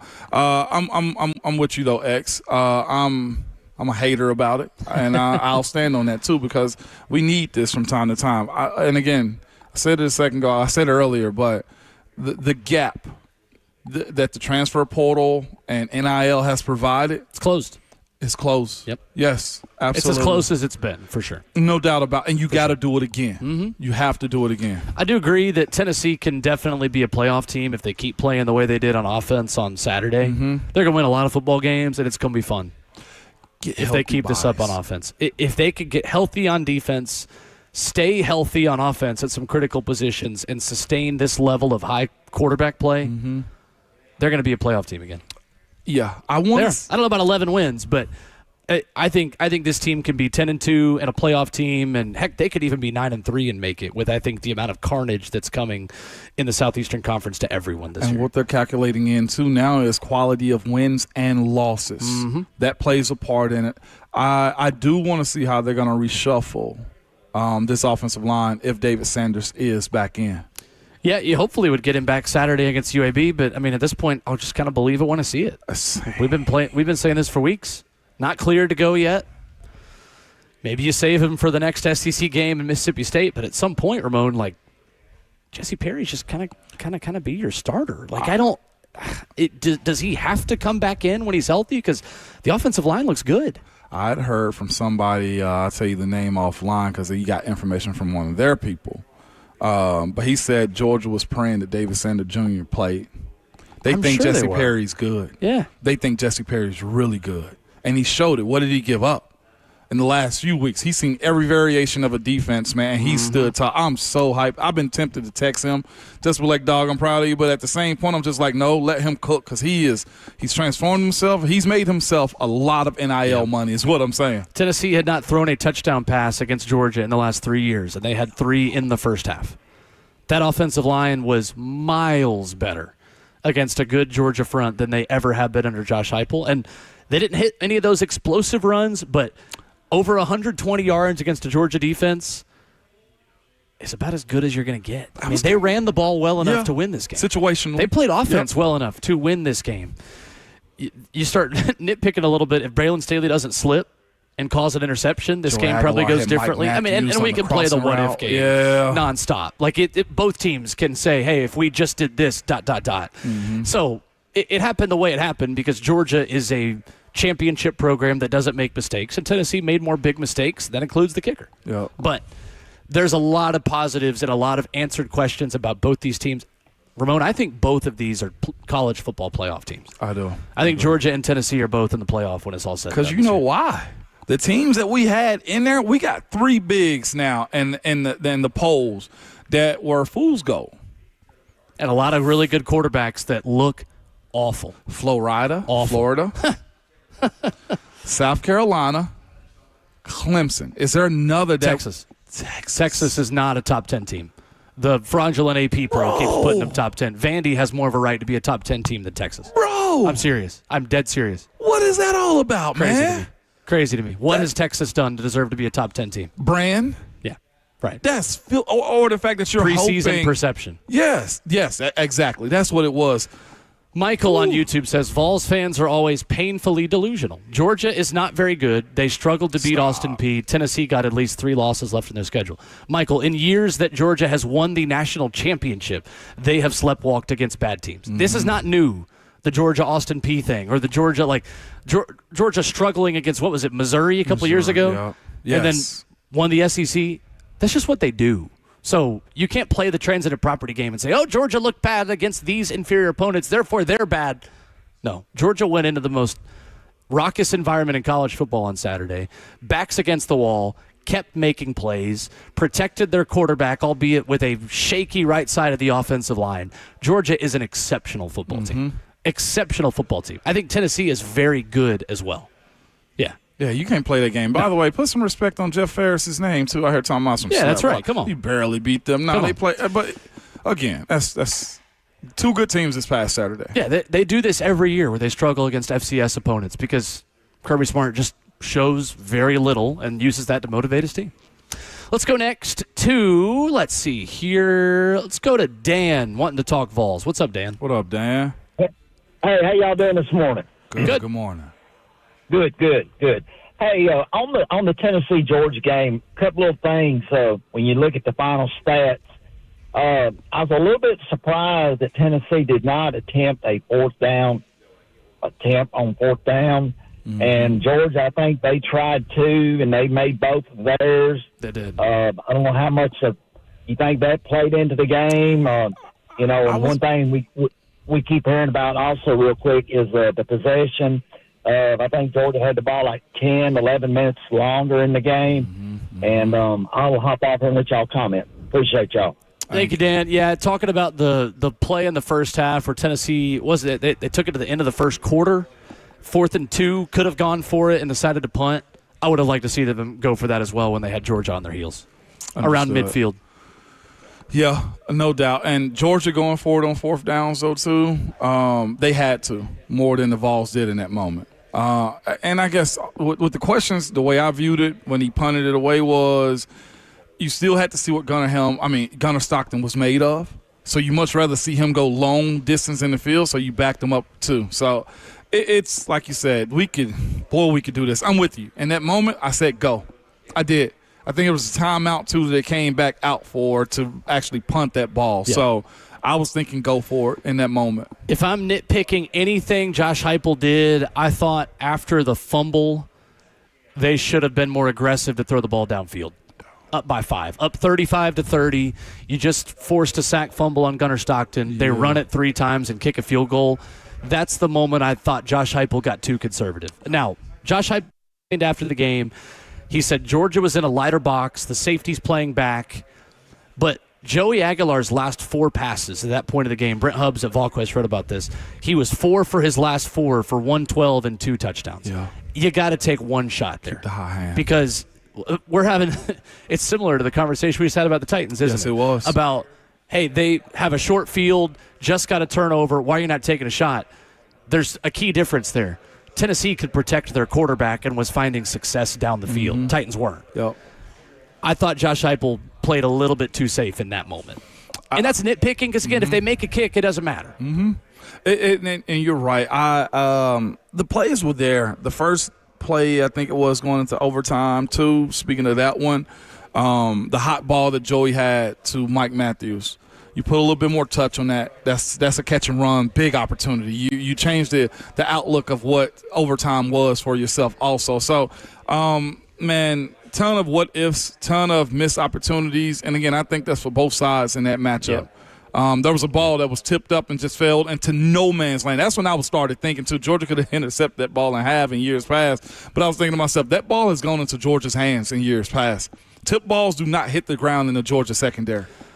Georgia converted 4th and 3 at their own 48 in the first quarter. That led to a score. And in the fourth quarter on 4th and 6, of course, the 28-yard touchdown to Nashville native London Humphreys. Opponents are now 5 of 7 on the year against Tennessee on 4th down. Tennessee gave up 7 4th down conversions all of last season. Don't like that. Not a good trend. Do not like that. 615-737-1045. What have we learned about the Titans through the first couple of weeks of the season? Ramon, your biggest takeaway so far about this team. What have you learned about this team so far? My real answer wants to be nothing. Really? I mean, that's an acceptable answer. You can say that. Nothing right now because we knew Cam had this eccentric playmaker ability, right? We knew that was a part of it. He was a playmaker. We knew that the talent gap was there, and at least in the first 2 weeks, the defenses were going to attack, and they did against Cam in the first 2 weeks. The rushers on both sides of the rushers from both teams, man, have done exactly what you thought they could. You knew Dan Moore could have issues, and they've shown. You knew that somebody had to step up offensively and that Alec Ayumanor could be a playmaker for this team. I would think that's probably the biggest positive is the 2 young wide receivers that you drafted in the middle of the draft can be big-time playmakers for you, but how much do you want to put on their plate? I don't know if that's a good thing or a bad thing. Also, I'm giving you like 15 different storylines too. That's okay. The rush of having Jeff and how he can get upfield and get pressure has been awesome. I said this at the beginning of the season with his ability to get slender and get up the field. But is he going to take him down? He's getting back there. He got 1 sack, yes. He's been back there creating some negativity, and teams have found their ways up in the pocket to go find completions or just throw the ball away. The 1 sack came from Amani Hooker on a blitz. If Jeff's going to be able to create chaos up the middle and flush these quarterbacks left or right, who's going to also help assist him in getting these quarterbacks down to create some negativity? We've yet to see that happen. You also have Draymond Jones lining up off sides too. Like, it sucks sometimes playing with guys that are, I don't want to say dragging you down, but nobody's uplifting anybody else at this point, though. Like, that's a lot of offseason work, man, from a guy like Jeff. And I know he's polarizing to a lot of his fan base, but he is doing what he said he was going to do this offseason. He's getting to the quarterback. To me, the thing I've learned is that this offensive line is not the strength I hoped it would be right away. That's true. I thought this remade offensive line would be better to start the year, and they haven't been. And I think that makes things really difficult on the play caller and on the offense to operate at any sort of comfortable level or consistency when you can't block a 4-man rush because you're constantly getting beat. The Titans averaged 3rd and 8.5 yesterday. I'm sorry. I know a lot of you guys are are wanting to call out the play caller for what he's doing on game day, there are not a lot of play calls for consistently being in 3rd and 10. Mm-hmm. There just aren't. There's only so much that you can do when you can't block 4 and you put defenses in obvious scenarios to rush the passer. Yeah. And you have a quarterback that is bailing out of the pocket and trying to create off script quickly. Now, I'm not being overly critical of Cam because a lot of times good things happen when he does that, including the touchdown you scored yesterday, but it makes things look really choppy and challenging on offense. Now, we could have an argument about, has this team developed linemen well enough? Have they made the right decisions? Has Bill Callahan coached these guys up as well as he may be used to in his career? I don't know the answer to that, and I think when the offense looks as bad as it is, those kind of criticisms are fair game. But I think we have to start there because from a play calling perspective, there's not much you can do when you can't protect against 4-man rushes. Yeah, no, it's not. Especially when to your point about the 4-man rush, it means you're dropping a lot of guys in coverage. Cam's ability to find the open guy if dudes are getting open, or how long can he go left to right, back and forward before he has a wizardry type of play. Like it's cool for the highlights, it's cool for the storyline, and I'm sure it's awesome for him. But that is not a way that's a way you don't want to live too. Yeah. You want to live on a hope and dream that he finds an open spot to deliver to somebody that shouldn't be open, to be quite honest with you. It's cool, but no. Let's go to the phone, 615-737-1045. Peyton is up next. Hey, good morning, fellas. Morning. Can you hear me? Yep, we got you. Good morning. Good morning. Awesome. I'm just going to say that I guess I'm really disappointed as a Titans fan and really just pissed off this morning because just the lack of results. And I guess I'm just mad at ownership because I feel like they should have moved on from Brian Callahan a lot sooner than what they did. And I guess I just feel like Amy is, I've always said this for years, that she's not a good owner, period. And I just don't feel like she cares. And it's easy not to care when 70% of people are giving you so much money to see what. Like, what has she done? What has this organization done for 70% of people to go ahead and give them their hard-earned money for what? Well, do you think if she didn't care, would she build a new stadium? It made her net worth go up by billions. Of course she would. But she's also spending a lot of her own money to do that. Thank you for the call, Peyton. Amy Adams Strunk cares. I'm not going to hear any of that argument. That's BS. She definitely cares. Yeah. Now, you can criticize some of the decisions, but saying the owner doesn't care about the team is crazy talk. I just think she's in a rough spot right now more than it was last year, more than the Vrabel situation.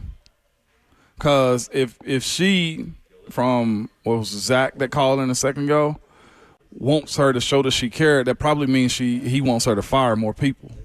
That's also empty dollars going out of her bank account. Like this situation with Coach Callahan and this staff is harder than I think the Rand situation and Vrabel's. After 2 years, like that's a rough way of living with a whole lot more instability. That's just my point on that one. Like, I get what you're saying. Like, you want to see heads fall, heads roll. But, like, to her firing somebody means no return on investment when it comes down to you paying monthly mailbox checks to these coaches and their staff and finding a new guy and revamping your whole new marketing scheme to say, hey, this is going to be better than the last. Yeah, that's a crappy argument to say that the owner doesn't care. They've made some bad decisions and they've dug themselves a hole, but don't misconstrue mistakes with lack of effort. It's insane to me. Tucker's up next. What's up, Tucker? What up, guys? First of all, I just had a quick question for, I guess, Ramon, since he has so much O-line experience. How long do y'all think it's going to take for this at least above league average? Because, we're not getting that right now. And y'all are right. Callahan gets a lot of scrutiny, but he can't call these plays if he's getting in these third and long situations. And second question, how often, the Callahan hire, how do non-play calling OCs get hired into a head coaching position to be the primary play caller. Like I said, I'm not scrutinizing Brian Callahan's play calling. It's hard, but I just didn't know if that, and I'm probably very ignorant to that, but I didn't know if that happens often, and I just don't know about it. Thanks, man. Thank you, Tucker. How long for the offensive line? Depends on how much patience you got. You've said a month. A month during the season. Yeah, but like in totality where you don't have to worry about them like Philly, like Buffalo, like, those types of teams, the duration. To Tucker's question, just to get to league average, a month is what is what I've been saying, to where they should have some type of cohesion. Yeah. And the question about how does a non-offensive play caller get a head coaching job, development of quarterbacks. And Brian Callahan's here because of the role that he had in developing Joe Burrow, Peyton Manning, Matthew Stafford, Derek Carr with a career season, like just the quarterbacks he's been around. Yeah. I look at his situation and say Brian was very ambitious into being the first-time head coach, being the first-time play caller, which I think being an offensive coordinator was probably his main goal first before the head coaching thing. It's rough. The only reason I'm bringing it up is I'm just looking at guys that have taken on that role of non-play callers. Mike Tomlin is a very smart defensive-minded coach. You know what you do? You put guys on your staff that you can say, hey, do you share my same philosophies as a coach? And then you can somewhat pick and prod however you want them to start calling stuff. John Harbaugh is another one of those guys that played that type of role too. It's going to be fascinating to see. Again, I personally don't think he can let go of play calling duties. I don't either. I think you could divvy up the responsibility a little bit, but I don't either. Final call for phone calls. We'll get to the rest of you on the line and final reactions to the football weekend next.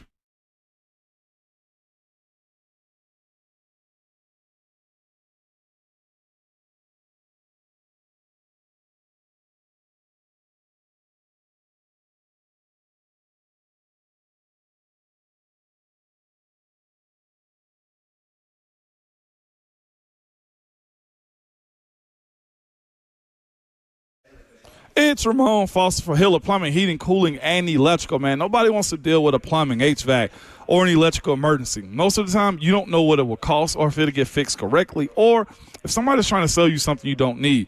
When you call Hiller, their experts are going to solve your problems quickly. And the price you're told is actually the price that you'll pay. There are no hidden fees or surprises when you get your bill.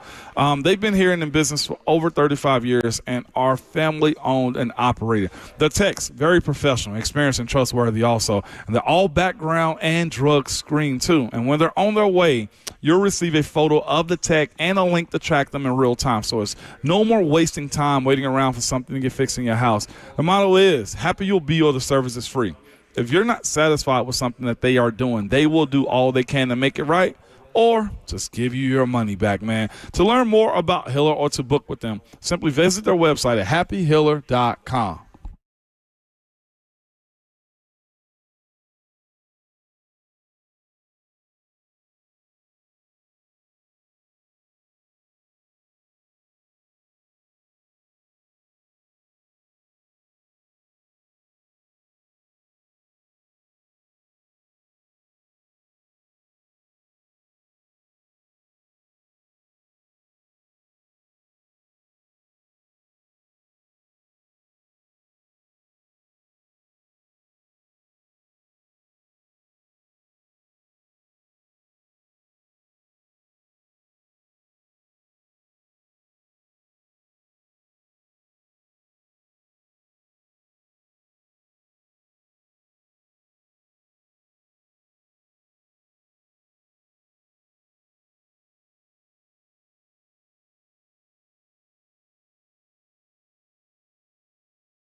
615-737-1045 live from Two Rivers Ford, wrapping up the show on Ramon and Will, fueled by Scooters Coffee.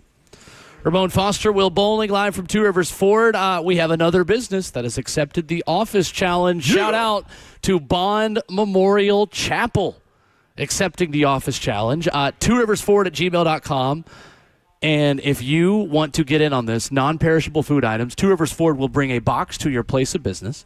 You fill it up with non-perishable food items. That's all you got to do. Then they're going to come get the box from you on the 30th. Their social media team will shout you out, and you will be entered to win a Predator Suite Night in the Two Rivers Ford Suite. 16 tickets, 2 parking passes, food, and non-alcoholic beverages. Unbelievable. 16 people. All you got to do is just donate to the community. Second Harvest Food Bank. That easy. So check it out. tworiversford@gmail.com. We appreciate our good friends at Two Rivers Ford. To the phones, wrapping up the show. Dylan is next. Hey, Dylan. Morning, Dylan. Hey, guys. How you doing, man? Good. Great. Ramon, why has it been so hard for the Titans to field just a cohesive offensive line unit without penalties? Like, accountability has to matter here. Yeah. Like, if an offensive lineman back in the day, they jumped early when you were in high school, everybody hit the sled or the entire team ran. That's how the discipline was built. You guys remember back in the day when Taylor Lewan Eminem'd himself post-game and really opened up about how bad of a game he had? We need that sort of accountability now, man. Let's be real. You can bring back Mike Heimerdinger or Norm Chow, but no one is going to have an effective play call when this offensive line looks the way it does. No doubt. Keep it simple. Bring back Russ Grimm's, block your man, protect the quarterback. And to that guy, Luke, the caller, Amy Adams definitely cares about this team. She wants to win even more than her dad did, maybe even to her detriment, honestly. Because personally, I think if she just kept Vrabel, we'd be closer than we are now. But that's a conversation for another day. And lastly, guys, I just want to say, please, 2027, draft Jeremiah Smith, baby. Ridley is a solid number 2, but this team needs a true number 1. You're on your way. You are on your way, baby. Thank you, Dylan. Appreciate the call. Yeah. They got to figure out something on the O-line. Yeah, they do. I mean, I don't know what it is. They got to do something. I asked the question, like, what's your type? What's the brand of ball you want to play for the type that you are? That's the first thing you got to establish. Let's go to Perry up next, 615-737-1045. What's up, Perry? Hey, good morning, gentlemen. Morning. This is actually my first time calling. I listen to you all the time. Welcome. So I just got a comment, and I want to hear your opinion after that comment. Then I got a question. So the comment is about the Vols. I watched that game Saturday, and what I didn't get to watch, I had to hear on the radio because I was traveling. I think that was one of the best Georgia-Tennessee games that I've seen in years. And I think just because we came in on the short end of that game, I still think they're going to be all right. I agree. I think they'll still make the playoffs come the end of the year, and that's my comment about that. I think they're going to be okay. My question is, and I'm not an analyst, that's why we have you guys and listen to you guys all the time. These last 2 weeks in the Titans games, it seems that they can hang in there with these opponents the first half of the game. It seems like after halftime in the third and fourth quarter, everything breaks down.